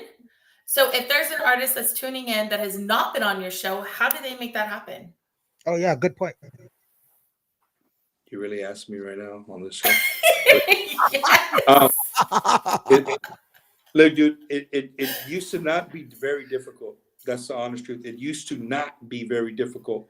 So how much but- do we have to pay to get on? No, I'm just kidding. No. Just takes a bottle of vodka, y'all. A bottle of vodka. Yeah, a bottle of tequila. Quita pelas from Mexico. Yeah. But no. What was your question again? He doesn't want to answer the question. That's okay. He doesn't No, because he what- knows it's gonna start blowing up. No. To answer your question, you know, if you don't have my personal number, just message me on Facebook Messenger. And you know, like I tell people sometimes, like, hey, dude, I hit you up like months ago. I'm like, bro, if you would see how much messages I get every day, like literally, I should screenshot someday and show you the amount of messages I get from groups all over Texas. Like, how do we get on your show? How do we get on your show? How do we get on your show? Yeah. And you know, sometimes I'll be honest with you, I just kind of go through. I'm like, that's a cool name. Let me take time. And they messaged me like 5 months ago, like, hey, bro, this is Bumpers Wacky Wednesday. I know it's been a while, whatever. Bam, bam, bam, bam, bam. But Lawrence, I'll tell you this, bro, and I don't know how you do it, but we can talk about it because we do the same thing. Mm-hmm. What happens, Hilda, is that when you start booking months and months out, like we're booked to the end of the year. Yeah. Easily. Well, I like Rick's comment here. He said your next opening is February 2025. Is that accurate? No, it's not. It's not accurate. Not even close. But you know, it used to be. It used to be. Hey, Hilda, what are you doing tomorrow? What do you mean? I don't have nobody like that. That's how I started. Yep. Right. Hey, can you help me out, man? I don't have anybody. Can Yeah. And then once I started solidifying some A artists, right? I think the people I was reaching out to, like, hey, dude, pues, Michael Salgado just did that show. A la chinga. Like, this dude's for real. Like, he's not bullshitting. This is not a guy just trying to get some artist to come to your house. You know what I mean? Like, this dude's legit. So once it started, though, Hilda, it was a snowball. So and I it just got bigger and bigger and bigger. And so, you know, people are reaching out, managers are reaching out, hey man, how can I get my artist on here? Boom, boom, boom, boom, boom. Whatever. I go to a festival and somebody's like, hey Bob, we love your show, man. Get us on the show, you know, whatever. And you know, most of the time I can pull out my calendar and be like, okay, yeah, boom, I'll get you in there. But it's also backfired. And this is what I was gonna ask you guys. When you book like that, like 4, 5, 6 months out, what if something lands on your lap? That's a tough one. That's a tough one, right? So now something lands on my lap, right? Like, hey, dude, sorry, Indio, I got Hilda. She's been, you know, I know you've been waiting 4 months to come on the show, but Hilda has a brand new song coming out. She's popping right now. Like, I'm sorry, dude. I'm gonna push you back, and then, right? I don't like doing that. I don't. Honestly, I really don't. But when you do that, people don't realize when you book that far out, that happens sometimes. Yeah. Right. It's just the nature of I guess show business or whatever. So I think in 2024, I'm just gonna do 30 days. I'm gonna do 30 days. I'm gonna book 4 shows, and then and leave it like that.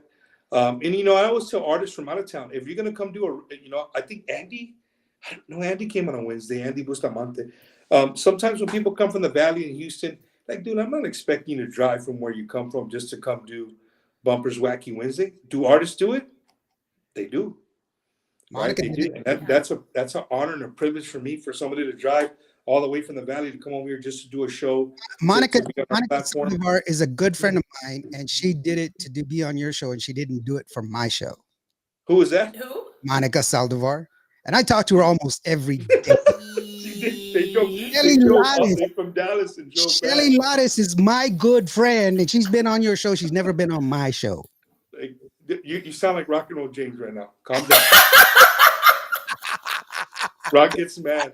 No, Well, Bumper, I'm just happy that you're on the show tonight. So I'm easy to thank you please. so very much. No, You know? please. but to completely answer your question, Hilda, there's really there's no method to the madness. Like, just hit me up, man. If it lands right, it lands right. If it doesn't, maybe you'll catch me on that Rolodex one day. Boom, and I'll bring you on. And to have my dates like that, people say, that's a blessing. Yeah. Yes. Right? It's a blessing, but I'm also such a big-hearted person that I don't like to tell people no, bro. You know what I mean? I like, if I had somebody that I had to push them off and say, you know what, dude, let's do it Thursday. Let's do Bumpers Wacky Wednesday on a Thursday, on a Tuesday. Like, I just had Jay Pettis on a Tuesday. Right. Right. Yeah. And I've had Jay Pettis on my show twice. Wow. Look, I tell people this. Jay Pettis, right now, I want you to find any interview with Jay Pettis longer than 2 hours. Find one longer than 30 minutes. How's that? Oh wow. Twice. Yeah. Twice. No, So, I tried to get him on my show, and he canceled on me. And it's just because he's got this mindset that he's going to do a show, and then he's all about. I mean, that's one of the things that I talked with J.R. Gomez about, man. He's all about music. He's all about his show. He's all about doing his show. And that's what he does. And I don't fault him for it, but I will tell you this. When I saw him on your show, I was like, oh, I need to get him on my show. So I called, and then, he said, no, I don't want to do it. And then he came back on your show, and I was like, oh. no. What did you do, Lawrence? What did you do to him? When he was on here, I said, no, okay, this is the last show you ever do. Look, you're back again. He's like, don't start your shit, Bob.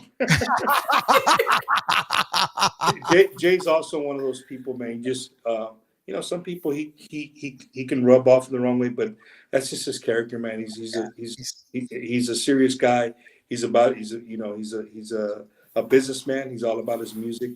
And you can't respect it. You can't respect the game. I mean, you can't disrespect the game, right? The guy, he's been doing it for a long time, man, And some people just, like you said earlier, Marcos Orozco, they just that's really not their cup of tea. Give them a mic and an instrument, and they'll go to town all day. But to sit down and talk to a complete stranger, and what makes some of the interviews great is I'm like, Hilda's the first time, I know who you are, but I've never interacted.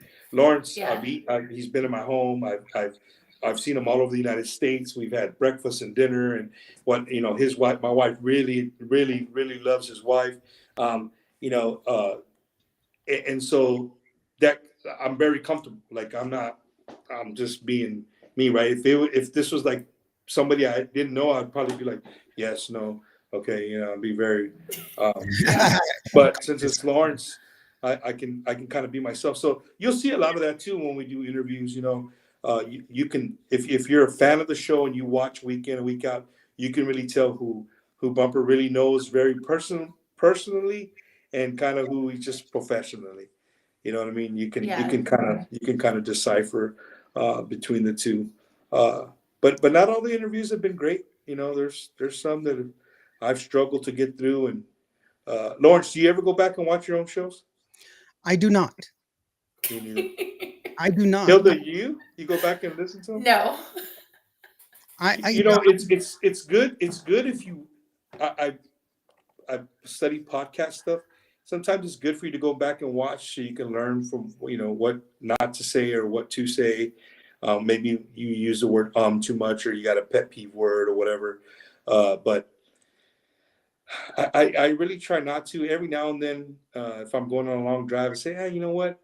I'm gonna go see this artist. Let me see what he said, and I'll go back and I'll catch shit like, God damn, I can't believe I asked that dude that. You know what I mean? Do you want to know why I don't like to rewatch my shows? It's because What? I don't like the sound of my own voice. Nobody True does. story. Nobody I likes hate the it. sound I of don't their think own anybody voice. does. No, Yeah. I mean, I just have this thing, like, even like when I sing, like, it's hard for me to go sit there and watch, I like, only and know one guy that listen. likes his I own just can't. voice. Oh, who's That's that? Buddy from Tejano time. He's the only guy that likes his own voice. Nicole Cavazos, she said she watches her shows every time. Yeah, Now, well, well, how's this? I do have an AI script that goes through my shows and cuts out all the ums and everything else, and so that way I can cut it up. But that's a so you record your shows? yes, I record my shows. There you go. How's this? You know how you said He always has to find one way to one up you, right? And well, then no, hold on. At that. Hold on. You said you were live twice at the same time. Right now, we're simulcasting on 7 different social media platforms, and on my radio station, and on Roku TV live. Oh, shit, you didn't tell me all that, bro. Get together real quick, dude. Well, It's like the whole universe can see you right now. So let me ask you guys an off the wall question. This is for both of y'all. Okay. Who is some of your favorite internet DJs right now? Oh, TikTok, Instagram, Facebook. As in far as music DJs, radio Like DJs? just like over everything, the music, their interaction, everything about them. Woo! Put you on the spot there. There people gonna hit y'all up later on. Really? You didn't say my name? I mean, you're. I don't. Okay, a you're DJ more of a host, not so much yeah, a DJ. A DJ to me is a good person that plays music. Yeah. Okay, let me rephrase it. Who is your favorite social media DJs right now that play music and talk about the songs, and not podcasters, not show guys, that play music and people listen to it and they get hundreds and thousands of people watching? Well, you stopped doing Frito Pie Friday, didn't you?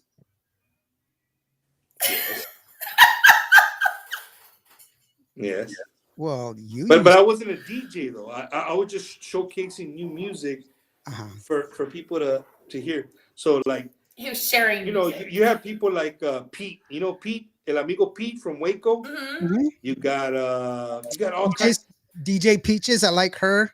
What's her name? Solis. There's that one guy. He's like, oh God, I forget his name. I met him at the Guadalupe Awards like a year and a half ago. Hey, there's Felipe Mando does DJ too. I think on Mando Loco. Yeah, Mando Loco. He's cool. Yeah. DJ Bumper. But right now, like artists. Yes, Solis. Thank you so very much. Yeah, Mando. Yeah. Also, they're coming out the woodwork. Like DJ Chris V. Yeah, Chris Hilda. V. Who's yours, Hilda? What? Don't forget Leo with who's Houston Tejano hits. He's pretty. But no, I'm thinking Keith Liao. Keith is good. No. Keith Liao until after November 15th, homie. Yeah, no. Keith Liao doesn't come out. He's on the top 5 with me. He's an enemy right now. No. Hey, but I just did Keith's show not too long ago. Zip? Who is that? Nicole Cavazos? Yeah. Zip? That's a bad dude right there. But right now, you ready? If you're not following these guys on TikTok, if you're not following them on TikTok, Harvey Danger? No, check it out. The 1000s. The 1000? Okay, hold on. I'm getting my TikTok. So the 1000s on TikTok. It's a husband and wife, and they stay on for hours, bro, spinning. So you might know him, Indio. He's one of those guys that does like, hey, you're a Jimmy Gonzalez fan? he's really good at songs that are not, they weren't like the most popular songs, but he mixes them and you think it's one song, but it's like three songs together. And he'll tell you like, hey, this is how you mix these three songs, and he does a little mix for you, and that'll be like 1 3 minute video. But then when he goes live, they're super cool. Amigo Pete, there's so Hey, many, dude. Okay. Now, just because you said that, I'm going to invite everybody to be with me 5 o'clock on Friday on Cuba Radio, because I do this on Cuba Radio. And I did this the other day at Alicia C's pop-up market because they needed a DJ and I brought the sound system for them. I had a couple of artists that are friends of mine that were performing. Was I there? Yes, you were. Okay. And I brought my DJ stand, and I brought my mixer, I brought my controller, I brought everything. And Rick Valderrama was there as a support, and he pulls out his phone. You know how Rick goes live everywhere, right? And he goes, come on, Indio, do some of your DJ shit. And I start playing music and I start scratching and mixing. And I'm scratching and mixing, and I do this whole 7-minute set, 15 songs in 7 minutes, full on mix, 4 decks. Was it pre-recorded like your shows? No. Live. Live. I'm telling you, he was recording it. What do you mean, like my shows? Everything is live. No. Yeah, I know we're live right now, but I'm saying sometimes some DJs put on some shit and you'd be like, damn, that dude is bad. And then he's over there grabbing a drink in the mix. I will tell you this. There are several DJs in and around Texas that have bought my mixes. I have sold mixes. Throw them under the table. I want to know who they are. So next time I hear one, I'll be like, see, that's How's this? I will tell you this. My sister, my sister has gone to clubs in like different cities, and she'll call me. Like she'll go to a club and she'll call me. She says, "This asshole's playing your mix and says that he's the one that's doing it." And that's funny. What? That bag of clothes that she gave me the other day. Down in the garage. It was right there by the. You put it by the fridge. No, it's on the stove. No, just kidding. No, but the reason I brought it when I finished playing, people that were there that knew, they looked up and they said, "Holy shit, that was you!" And I'm like, "I'm DJ Indio. I didn't just give myself the name DJ. A lot of people do though. For 20 years. A lot of people on the internet, they just give their name DJ, and then they're a long way from being a disc jockey. That's for damn sure. No. I'm an actual DJ that I mix everything. I you know what? I should go live and mix the videos live, so that way you can see that I'm doing it live. In real time. In real time. So that way you can see it for yourself. Hey, dude, and then you were scratching for him, Tejano. You were like scratching Tejano cumbias. And I was doing it all, dude. And then I went from Kenny Rogers, 1976 Kenny Rogers, to disco. You got to know when to hold them. I'm telling you, DJ Master Mix, Miguel is bad too. That's what Nicole says. There's a lot, and the only reason I brought that up, man, is because I like to tell artists and even in the industry, man, that's where it's at right now, dude. You want your stuff. If you're an artist and you're not giving these guys love, you're doing yourself a real big injustice, right? Because people just listen to a DJ, like I was saying, the 1000s. Go and listen. They'll tell you, and people are like, "Hey, who was that?" Mm-hmm. Oh, that was Gary Hobbs and Cari Carina's brand new one. Boom, go check. Oh, okay. And then thank you. You know what I mean? That's where it's at right now. Terrestrial radio is still terrestrial radio. You know what I mean? Yeah. But the internet and being instantaneous on your phone, that's where it's at. That's where people are going to for their music and their information. So I have a group of guys that I've given mixes to. They're 10 DJs that I know that are real close friends of mine. And I let them have music to play at the clubs. And so that way I can ask them, how does this work? I mean, when you play it, are people dancing to it? Are people enjoying it? What's the reaction to these songs? And they have, to me, that's a better judgment. That's better than number one, number 10, number 15. Oh, You know what I'm saying? do you do a countdown show, Indio? No, I already told you why. I already told you why. When No, I was you're doing not. Bumpers Wacky Wednesday, chinga. Frito pie. Now, when I was doing the Frito Pie Fridays, for a split second there, I wanted to do a top 5 countdown every week, my own countdown. And I won't throw the artists under the bus, but they're like, dude, you do that, you ain't gonna have no more guests on your show. Yeah. Right? Because it's hard to do your own personal biased countdown, and then you want them to be on your show and they didn't make your countdown. No, that's not good. Everybody's so sensitive. Yeah, no, for sure, man. Yeah, you can't. But, Well, honestly, it's just too hard. It's too hard to give it its justice and give it its correct the correctness. You can't do that. And honestly, my and Hilda's here to attest to it. My moniker is everybody. All good music deserves to be heard, and there's a lot of music. You know it. How many of your favorite songs were not hits? But it wasn't because of the fact that they were only good to you. It was because of the fact that they weren't given enough an opportunity on the radio stations to be heard. People didn't have a chance to be heard. It was one of those off songs that you heard on a CD when you bought the CD. It was number 8 that they never released it, or it was one of these badass songs that were back in the corner and everything else. And that is why I believe that people should listen to music. And I don't.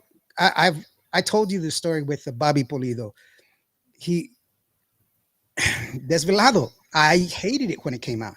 It was crap to me. yeah, I remember your story and you ran into him. He's like, Yes, I interviewed him, and he's like, "Dude, I heard you said I was a piece of shit," and I was like, "No, I said Desvelado's a piece of shit." But that taught me a very valuable lesson. Not every song that I hate is crap, and not every song that I love is a hit. yeah. Subjective. It is that song went platinum for a reason. So it taught me a very valuable lesson to give every song an opportunity. It's the people that decides it, not my personal preference. And where a lot of DJs is skew things, especially in terrestrial radio and any kind of radio, where they can be fooled, is their perception that their feelings are what dictates what people should be listening to. That is incorrect. It is not our job to dictate to people what to listen to. It's the people that dictates to us. We should afford them the opportunity for the music to be heard instead of us dictating to them, this is the music that you have. That is what's choking the market. The market is being choked by people that saying this is all we have to offer, which is not true because there's so much good music that's out there that deserves to be heard. No, you're absolutely right, man. And as long as people like yourself and Hilda and myself, we continue to do what we can in our little skina, right? Like I tell people, this is just my little corner, dude. Whatever I can do for the industry. I've gotten people tell me like, "Bump, thank you so much, dude. Like, you were kind of like a breath of fresh air." Yeah. During the pandemic is when I started, and again, I've just been consistent. That's it. That's the only difference here between me and anybody else is just consistency. You know what I mean? Just being consistent. Every single Wednesday at 7:30 Central Time, hell or high water, we're gonna have a show. And it shows because you've been nominated. You've been taken up to the top 4. I wasn't there, and I have 100,000 listeners a month, brother. I got a couple of awards. I've got a couple of awards, man, and Yeah. I think sometimes the way the nominees work, I just think like if it was my award show, I would have more of and not knocking any of the nominees, but there's a lot of there's a lot of podcasts that are out there that I think the people who do the nominees, they just don't even know about them, Yeah. right? Not the negativity, they just haven't come across it. You know what I mean? They haven't come across. They got their niche. To this day, dude, I still find some all the time, and I'm like, whoa. But I'll see a good show. Like, okay, well, I'm gonna tune in next week, and guess what? They're not there. They don't 2 play. weeks Yeah. crickets, 3 week crickets, and then after about a month, there's another one. Like, come on, bro, I want to see this. You know what I mean? Yeah. Uh, Consistent. The only yeah. award I've ever won was a "You Ain't Shit" balloon. That's it, man. You ain't shit balloon. awards Even are. deflated.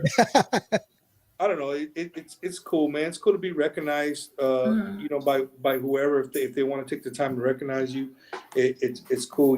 That the people are out there voting for you. That's cool too. But at the end of the day, man, win or lose, like I don't base my show off of awards, and it's not. You're not gonna see me if I don't win.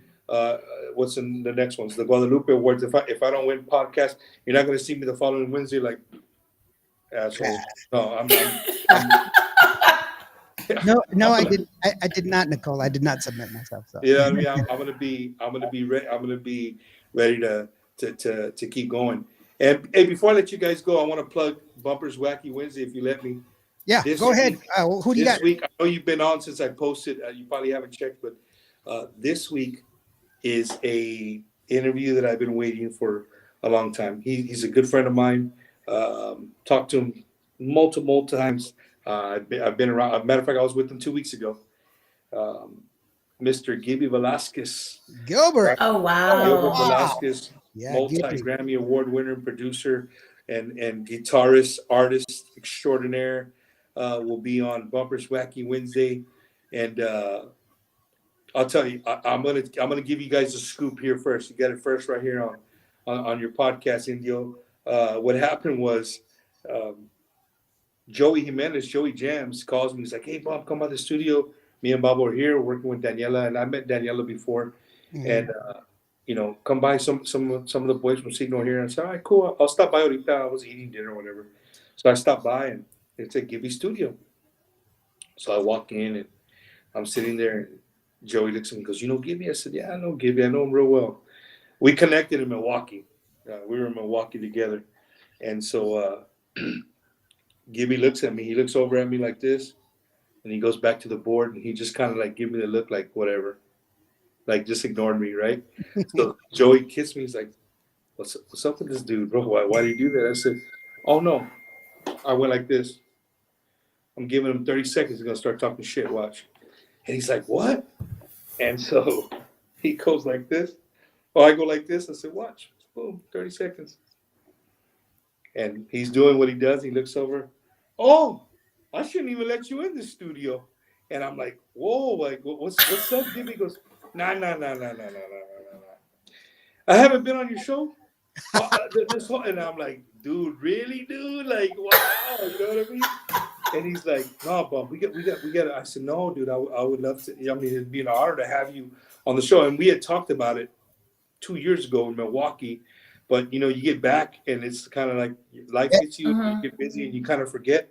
But he was awesome. It's always an honor being around him, dude, because he's another Junebug. Like you have to know him. Like he can. I've seen him before. He can rub you the wrong way, but if he knows you personally, he's a cool cat. And to know the amount and the history that he has of our genre in the back of that brain, I can't wait till Wednesday, dude. Yeah, I met him through Shelly Lattis is who I met him through, and he's given me two sides. Most of the time he's been pretty cool, but I've seen the crash side of him as well. But he's just, I mean, you have to respect the man who's accomplished so much. He's just an amazing person, and I envy you, bro. I envy you, man. That's somebody I've not reached out to him to interview him because I know how busy he is, and I kind of, I'm like, but then there's some people that I've reached out to that I know, and they've been on your show, and then they told me flat out no. Gabriel Zavala this last week. Hey, Gabe, come on over to the show. And he was like, nope. Aw. No, but he's Gabe, busy. He's booked for the rest of the year trying to produce. He's got a lot of artists that he's trying to finish up. He fell behind because he was. that's a busy man right there, bro. Mhm. That's they a traveled to busy Florida. man.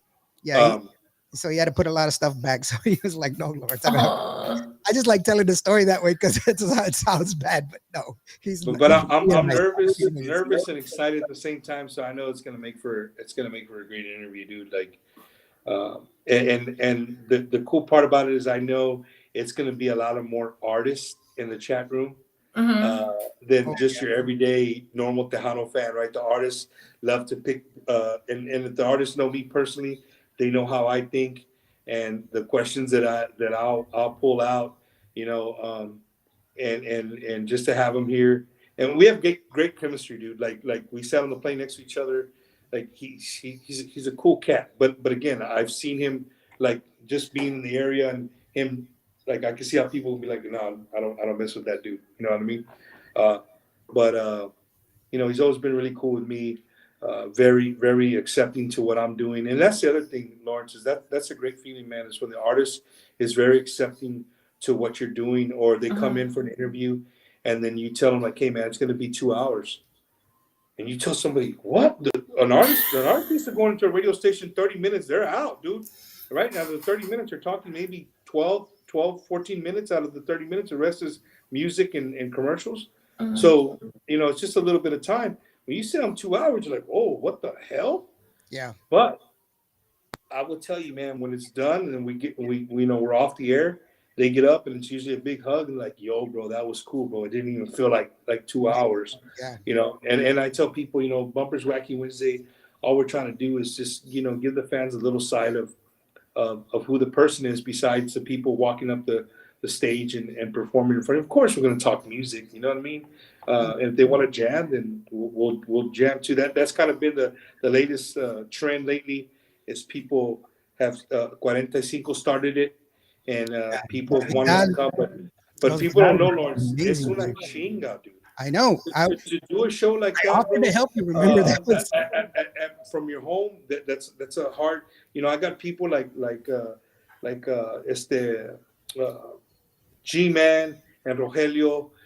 Those are legend. And that's Hilda. I don't know if you know, but I'm probably one of the only interviews you've ever seen where I had legendary soundmen from the Tejano industry all in one room together. I'm talking. I think we added. It was over 250 years of if you audit all their time they've been doing music, Yeah.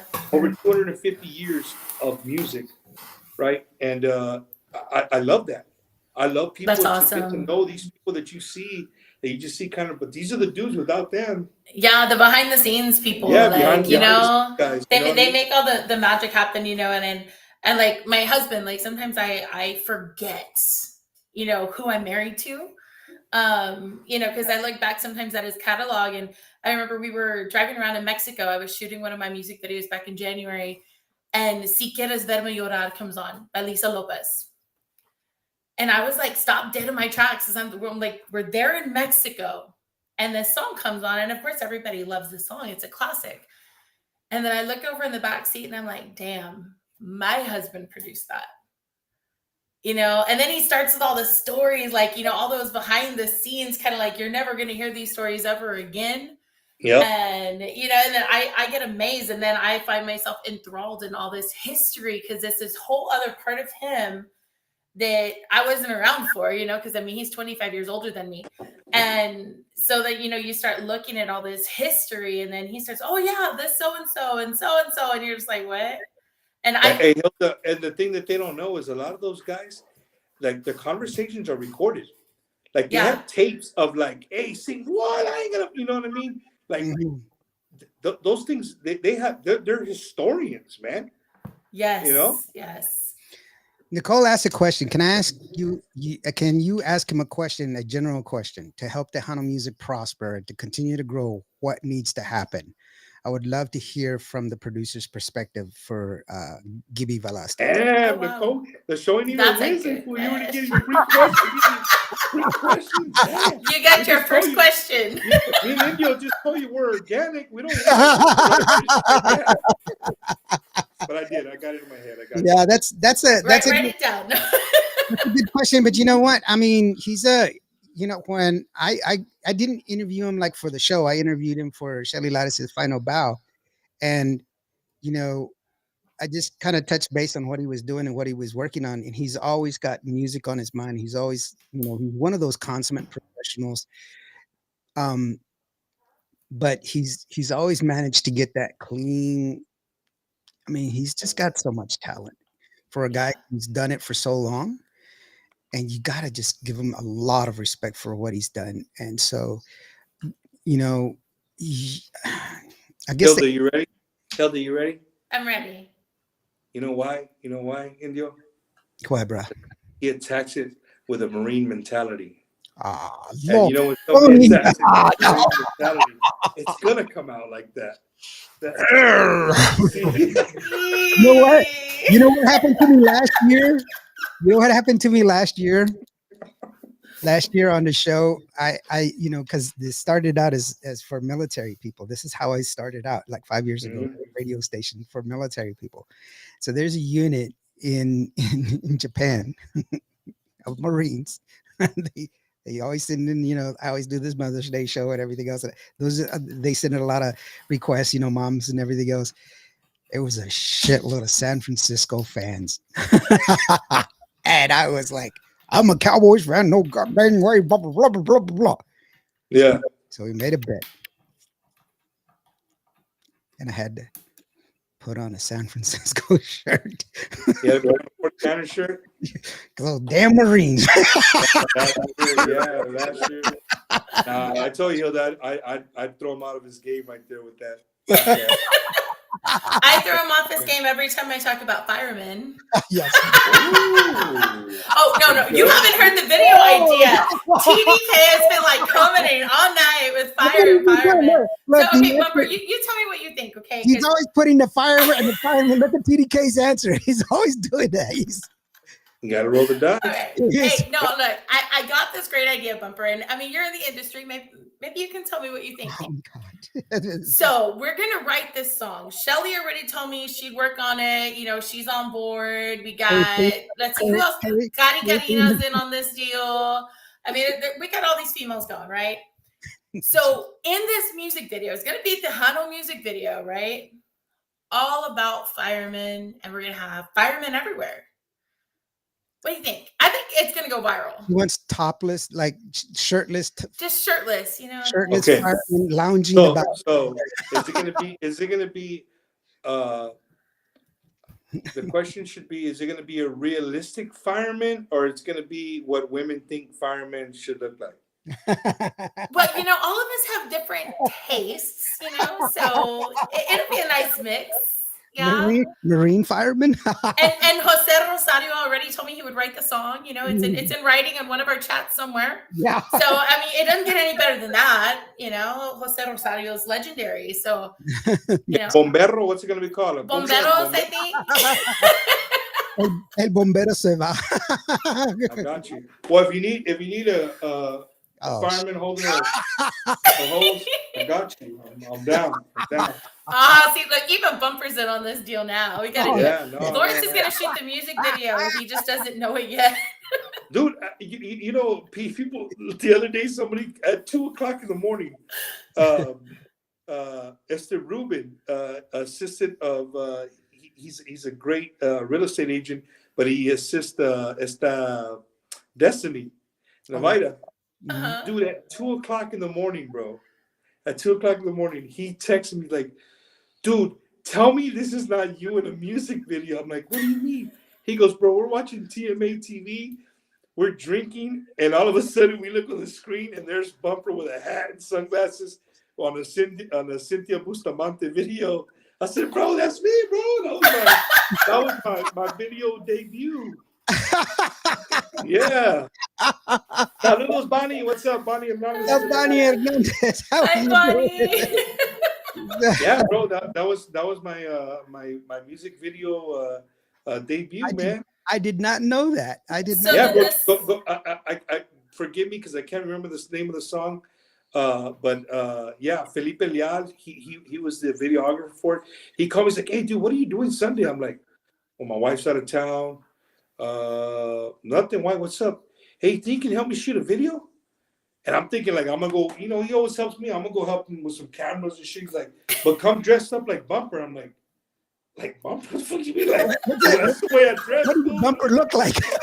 Yeah. So I show up, right, and we're at the Riverwalk, and he's like, "All right, dude, what I need you to do is you're gonna play the boyfriend." I'm like, "What? Oh boy, I'm married with eight. Like I'm not playing no damn boy." He's like, "Bum, come on, man, it's cool. She's okay with it." I'm like, "I don't care if she's okay with it. Like I gotta run this by my wife." Like she's like, he's like, there's no kissing or none of that and whatever. I said, well, that would have been a definite, no right off the bat. You know what I'm saying? Right. But they walking together, kind of like talking, and he's like, just talk normal, whatever. And he did his thing, and it came out cool, man. It was a cool. Like, my favorite scene is the cops pull me over. And I'm in my car, in my personal car, and you can see the red and blue lights in the back, and it gets me in slow motion, banging the steering wheel, like, God dang it, you know what I mean? Look at TDK has it in his TDK face. already knows. Thank you, He calls me TDK. el carita de ángel or something like that.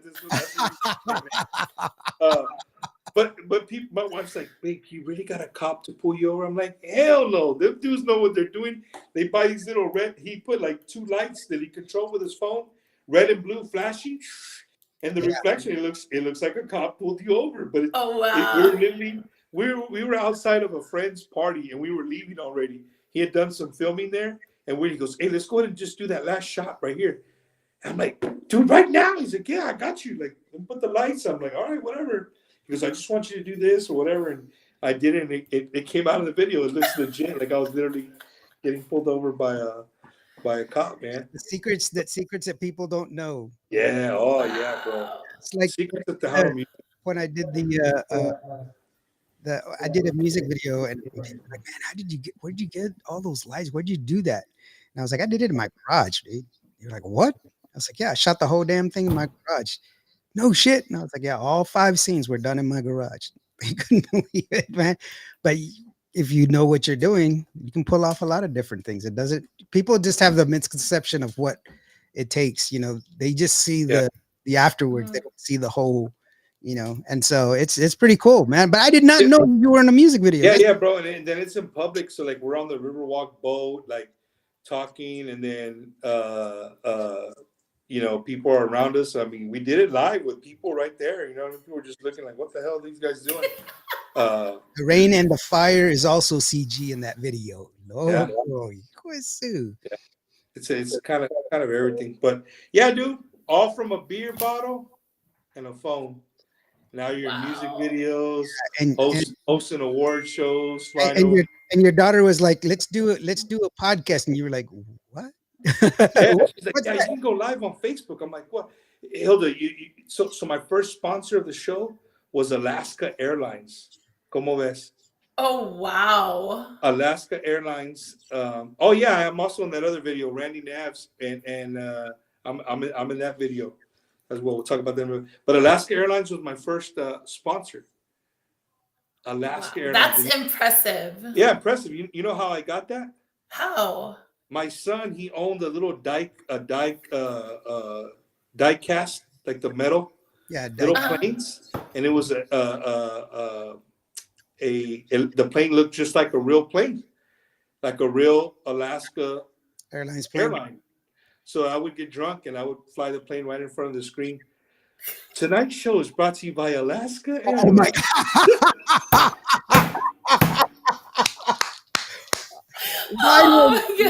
Hell yeah. Mine was Snickers. Dude, When I was interviewing the Chicano Revolution band, I had a Snickers on my desk that my granddaughter left me here, and I was like, "This is brought to you by Snickers." You know? Hell yeah, you never know. Somebody could be watching. It was Yeah, that was my. the That song was Wow. La Última Mentira by yeah, Randy. yeah. That starts That's off in my music. house. That's filmed in my house too. Randy Nav. Yeah, Wow. with Louis A.G. Louis A.G. There Yeah. you go. Very cool, man. You're just inspiring, bro. I love what you do. What is that face for? You So you inspired me. are. Don't let my No. wife hear that. She's like, bullshit. Hey, by the way, your wife is super cool. She's a super amazing person. Talk about 100% awesome.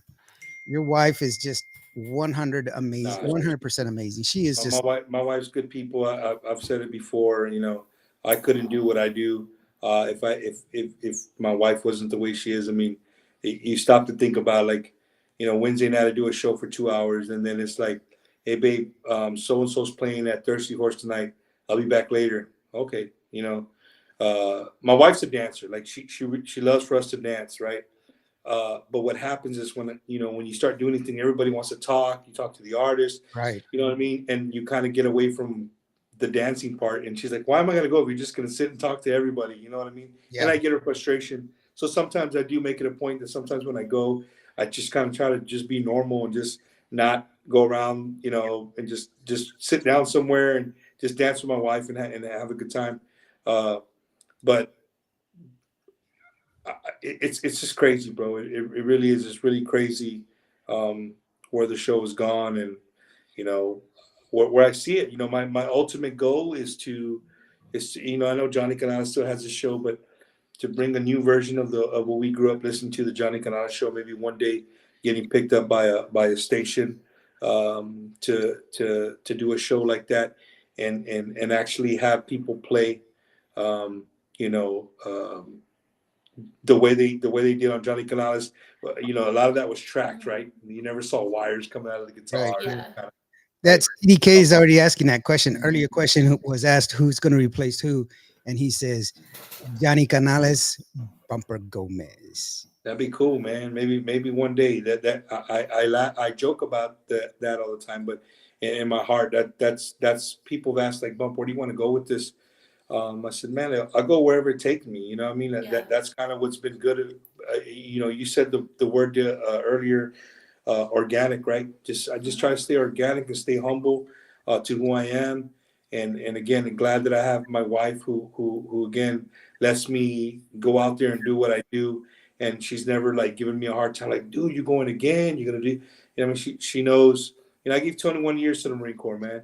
You know, people hunt. I tell people all the time, like, why do you do this? People hunt, people fish, people golf, right? People go to the range and waste money on ammo and, you know, want to be Rambos or whatever.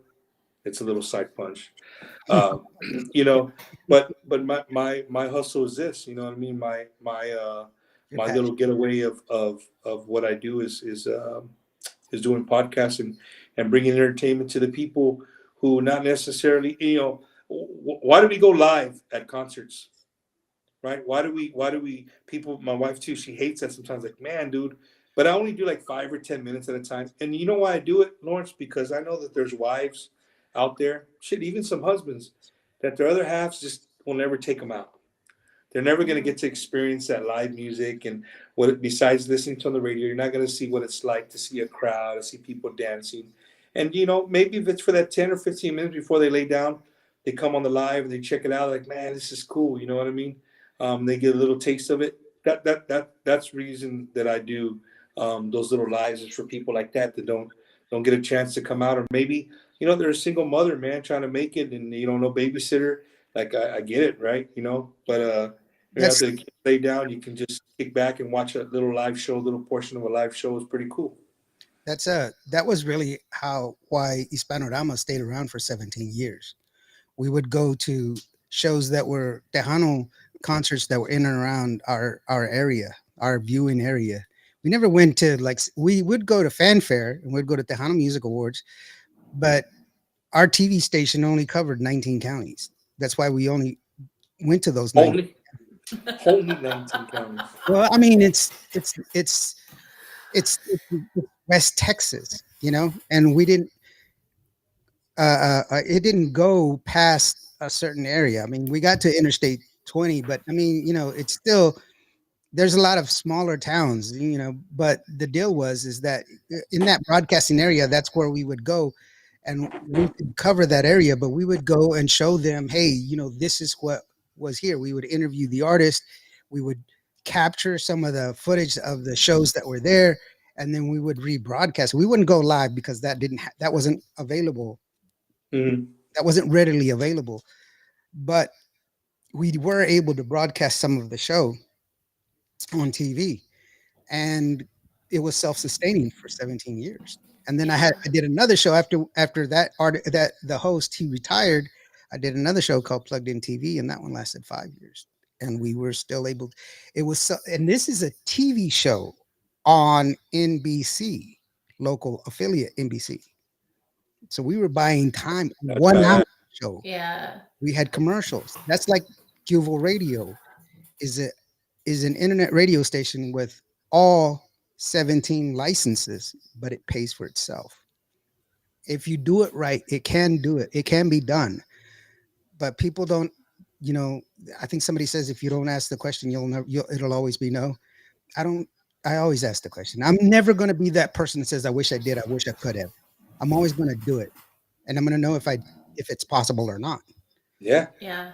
I don't Definitely. know. I really am like digging this new technology because I know when I started in the industry, God, I shouldn't even say this, but like 2004, 2005, we didn't really have the live feature then. But Right. I love it. There's something about the energy that you get from the live. So Bumper, thank you for that because there's no way I would ever be able to go to Milwaukee. Like, come on, you know? Yeah, for and sure. and For I and sure. I love, whenever you do go live for these live events because there's that energy that you don't get the full force of the energy, but you get close to it, just that little touch of something. And Yeah.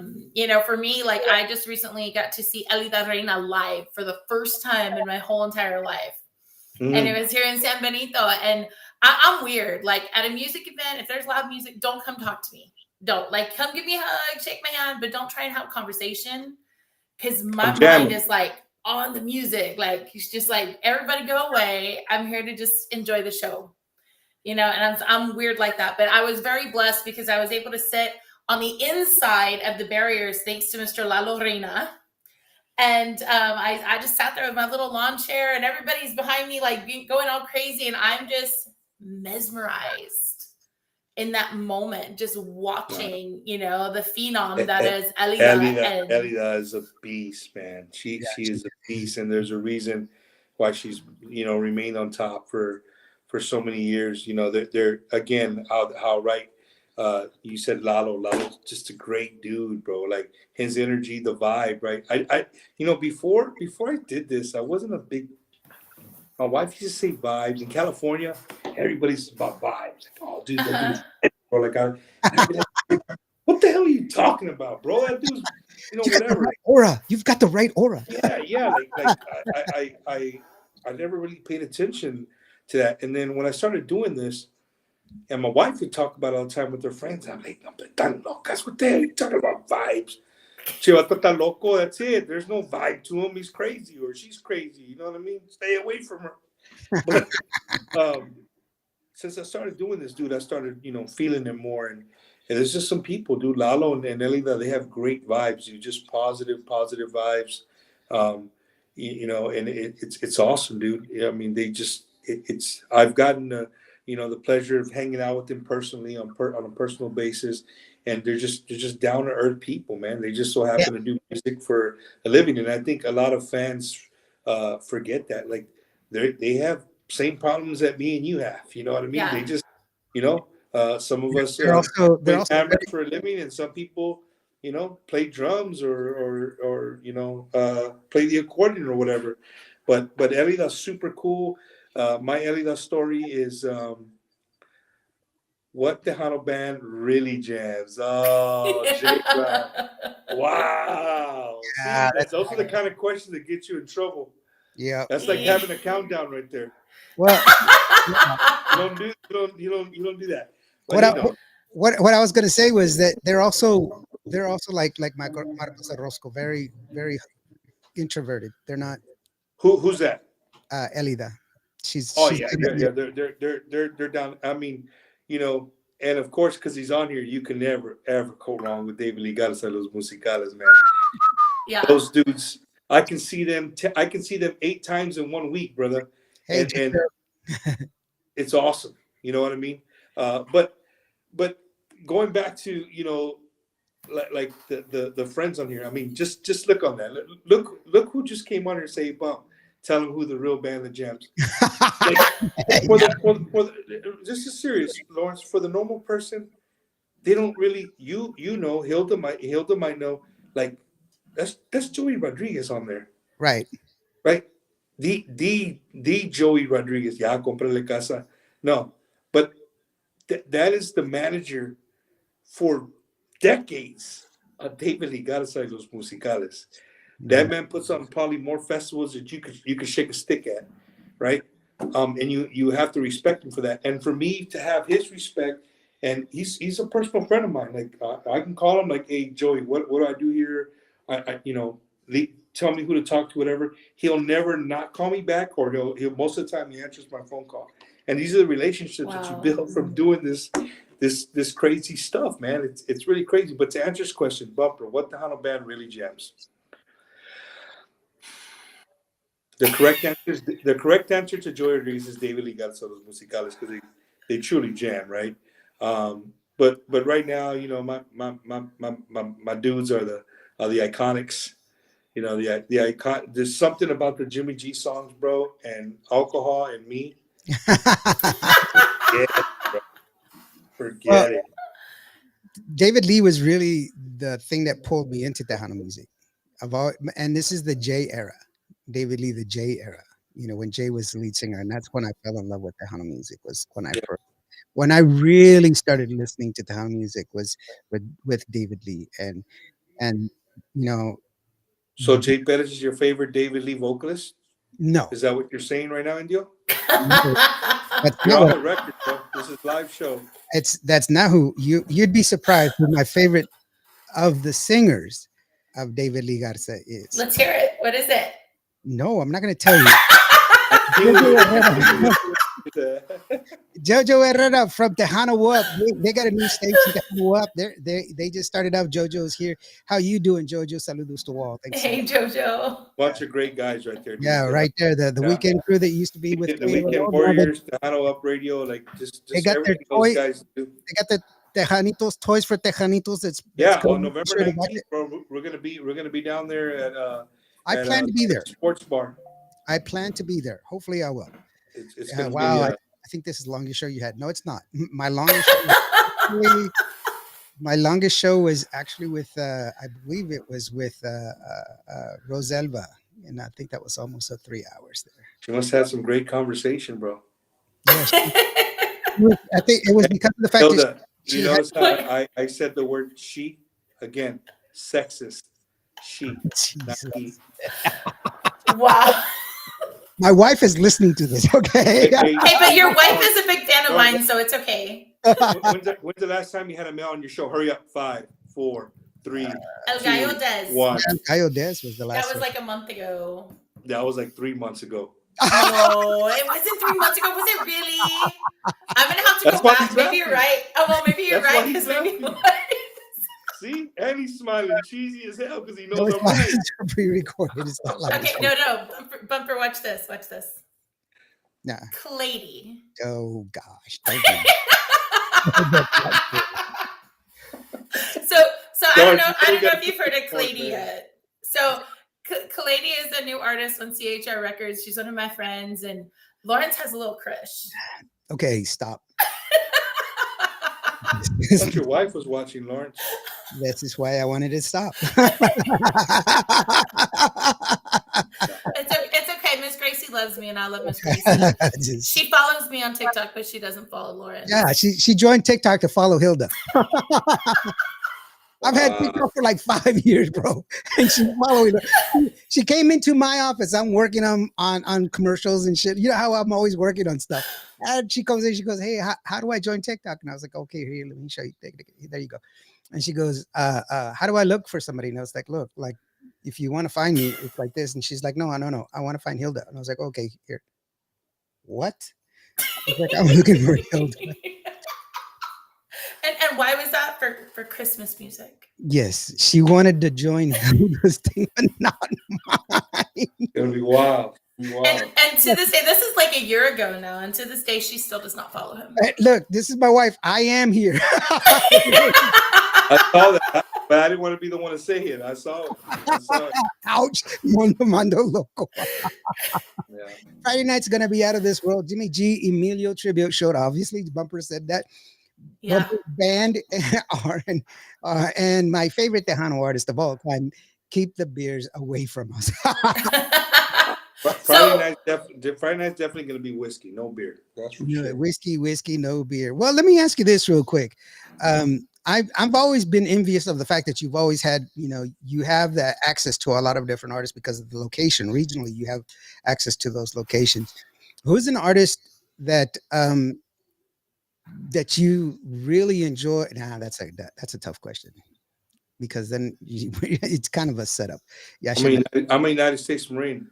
There's no question. Well, it's not fair. It's not fair because then I don't want to put you in a situation like that. I don't think I should. I was going to say, who's an artist that you would love to have as like a regular host, like somebody coming back in? Oh, somebody that I would like to have as a co-host, or what do you mean? Yeah. I really never had a co-host, but I've co-hosted a show with J.R. Gomez, a live jam session, and what else did we do? That's tough. Yeah, that's tough. But I would really like to maybe have.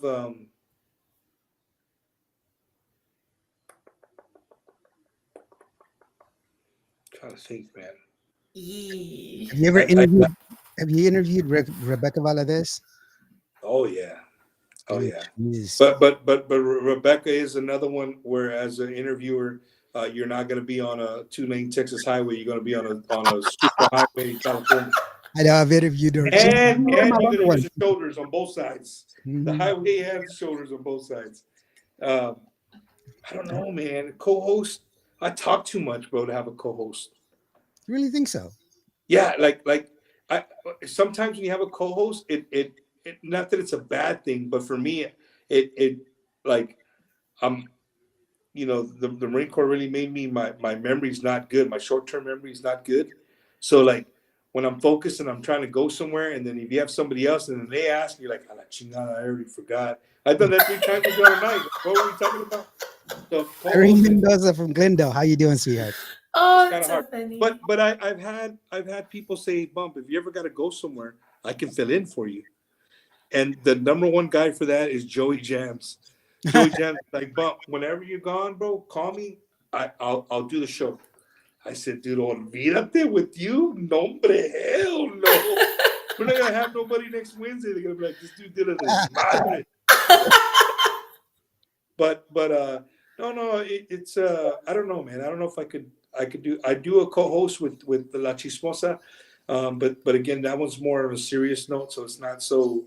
Not that music's not serious, but we kind of talk through that the way we're going to attack. Let me ask you this real quick.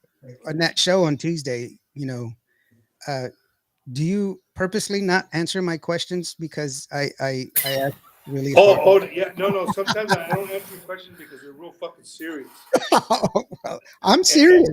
I know you are, and that's kind of why I don't, because some of those questions I know will ruffle the shit out of the people that we have on the show. It's bad enough that I have Chismosa and then hombre.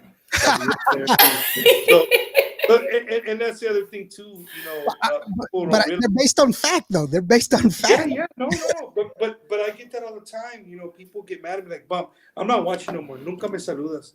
and it's like, dude, they don't understand. They don't really understand that I do everything by myself. Oh yeah, you don't have a producer. I don't have a producer. So if you see multiple camera angles, you see the comments, and I got comments coming in from YouTube. I mean, I'm not as fancy as Lawrence. I don't got like 80 different but YouTube and Facebook, I got comments coming in on both, and for me to like read the comments and then continue on with the interview with artists is really difficult.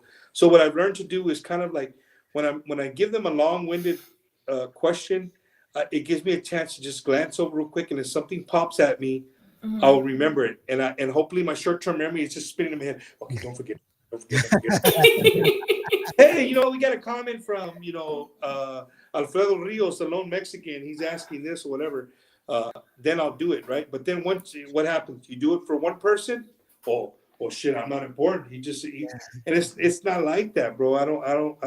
I'm not doing that on purpose. It's just.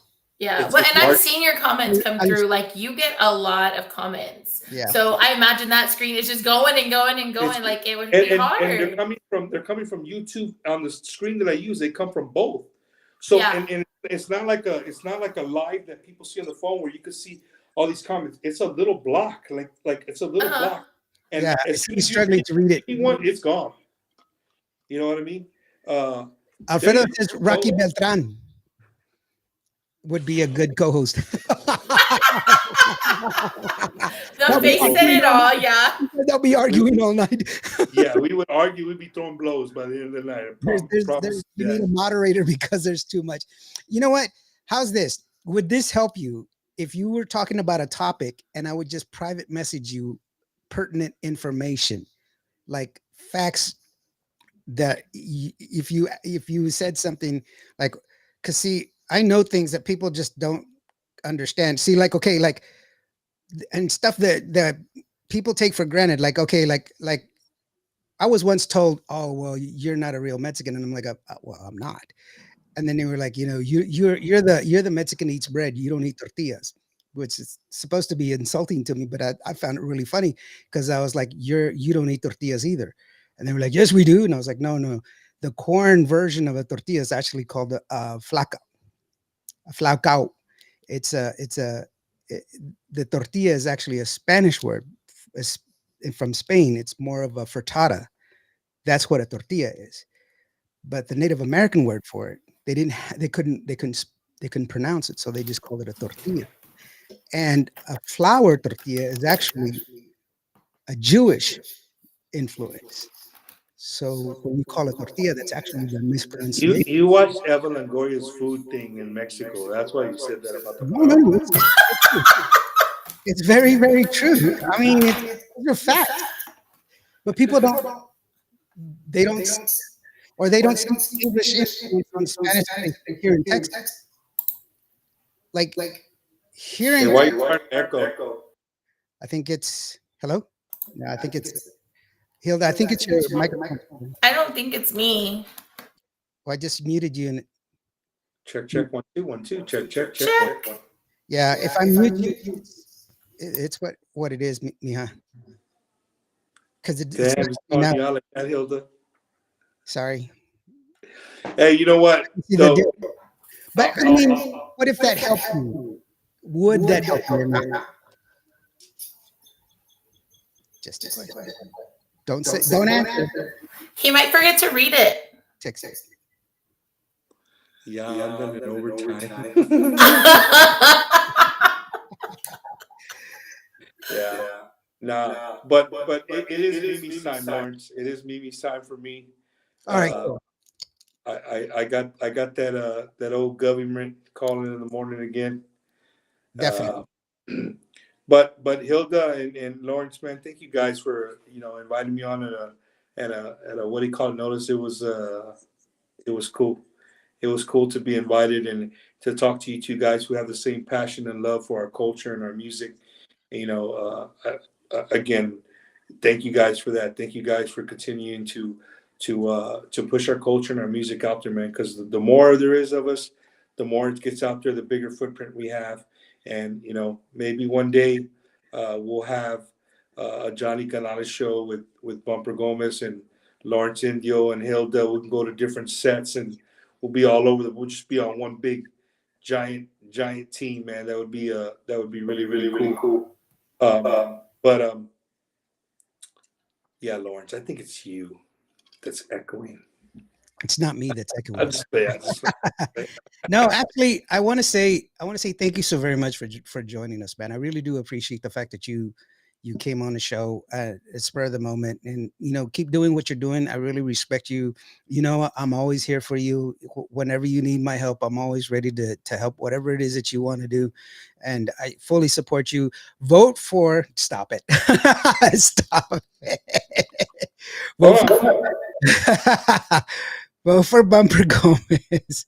Oh, Make sure you go for Bumper in the top 5. Now I'm gonna show you the kind of guy Lawrence is.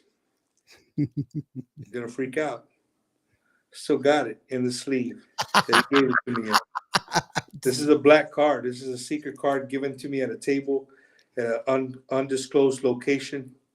And then this card has a bunch of secret information, like my Instagram, my Facebook, my. But Lawrence Hilda made me this card on the spot at the table at a restaurant, and I have it in my wallet. I always show it off, like, hey, how do I find you? I pull out my card. I'm like, I got it right here. Like, what is that? And I tapped her phone. And like, oh, okay, cool. I like that. Yeah. Well, you didn't tell him the whole story. You were like, wow, I thought you were super smart. You could do it anywhere. Oh yeah. I was like, That's dude. for another day. That's for another day. Can't wait for the show Wednesday bump. Might have to make a trip down to go see it live, March says. And thank you so very much, guys, for joining us. And I'm gonna mute just a second. Hilda, I'm sorry. I want to say thank you to everybody that was here, all the artists that came on and everything else. We'll watch Bumper Show on Wednesday. He's got Gibby Velasquez on Wednesday. Who do you have tomorrow? Are you doing the show? Tomorrow is Halloween. Halloween. Oh yeah, you're not going to do a show, or you are? I got an 8-year-old son. If I was to do a show tomorrow, I would be fired as a yeah. father. No. I'm sorry. I'm sorry. Yeah. No. But be watching it on Wednesday. Definitely something you watch. And then also next Sunday is the last day to vote. Vote for Bumper. He's up there. Vote for whoever your artist is, and don't forget Tejano Podcast of the Year. Yeah, there you go. And also Friday. Is it Friday or Saturday that you're going to be in Houston? Friday we'll be in Houston at the Rise Rooftop with the Sons of Emilio Navaida doing the Emilio Navaida tribute and the Jimmy Gonzalez tribute with our good friends Mike Gonzalez and the Iconics. All right, cool. Gilda, do you have anything, sweetheart? I'm good. Cool. I don't want to be echoey. No, that's fine. Well, all right, guys. Y'all have a great night. Thank you for having me. Thank you, Bumper, so much. All right, keep the Tejano relevant. We'll see y'all. All right, thank you so very much to everybody that's been here. And once again, I want to remind you that if you are feeling down, you're feeling bad, you've had a rough day, you matter. All right, we love you. You matter. All right, have a safe Halloween out there, guys. Share it with your family and friends, and it's for kids, right? So. But you be a kid too, right? And so I'm going to leave you with Hilda's request, Gabriela, her song, which was, what was it called? Cúbreme.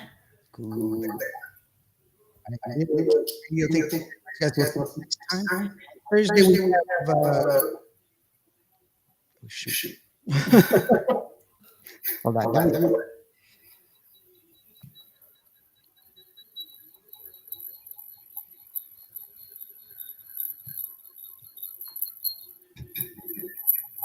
Cassandra. Sorry, Cassandra. But we have Cassandra Castillo Thursday with Patricia and myself. Okay, we'll see. Hasta luego. Love you, bye.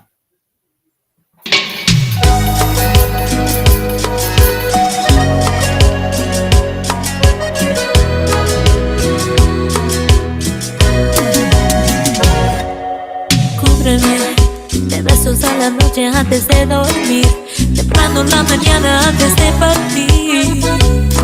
Solo cúbreme, mi amor, abrázame Entiérrame en tus brazos, déjame sentir el timbre de tu voz, el calor de tu pecho.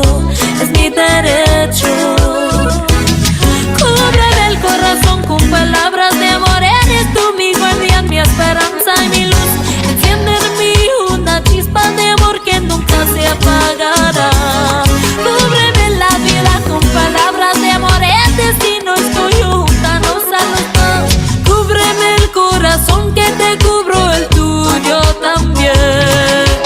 Cúbreme y te cubro yo también.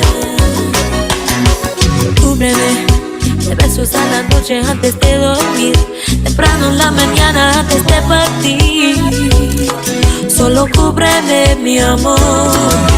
Abrázame, entiérrame en tus brazos, déjame sentir el timbre de tu voz, el calor de tu pecho. Es mi derecho. Nada me va a hacer daño porque tú me cuidarás. Nada te va a hacer daño porque yo te cuidaré. Nos cuidaremos, nos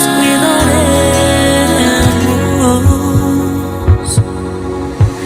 Cúbreme el corazón con palabras de amor. Eres tú mi guardián, mi esperanza y mi luz.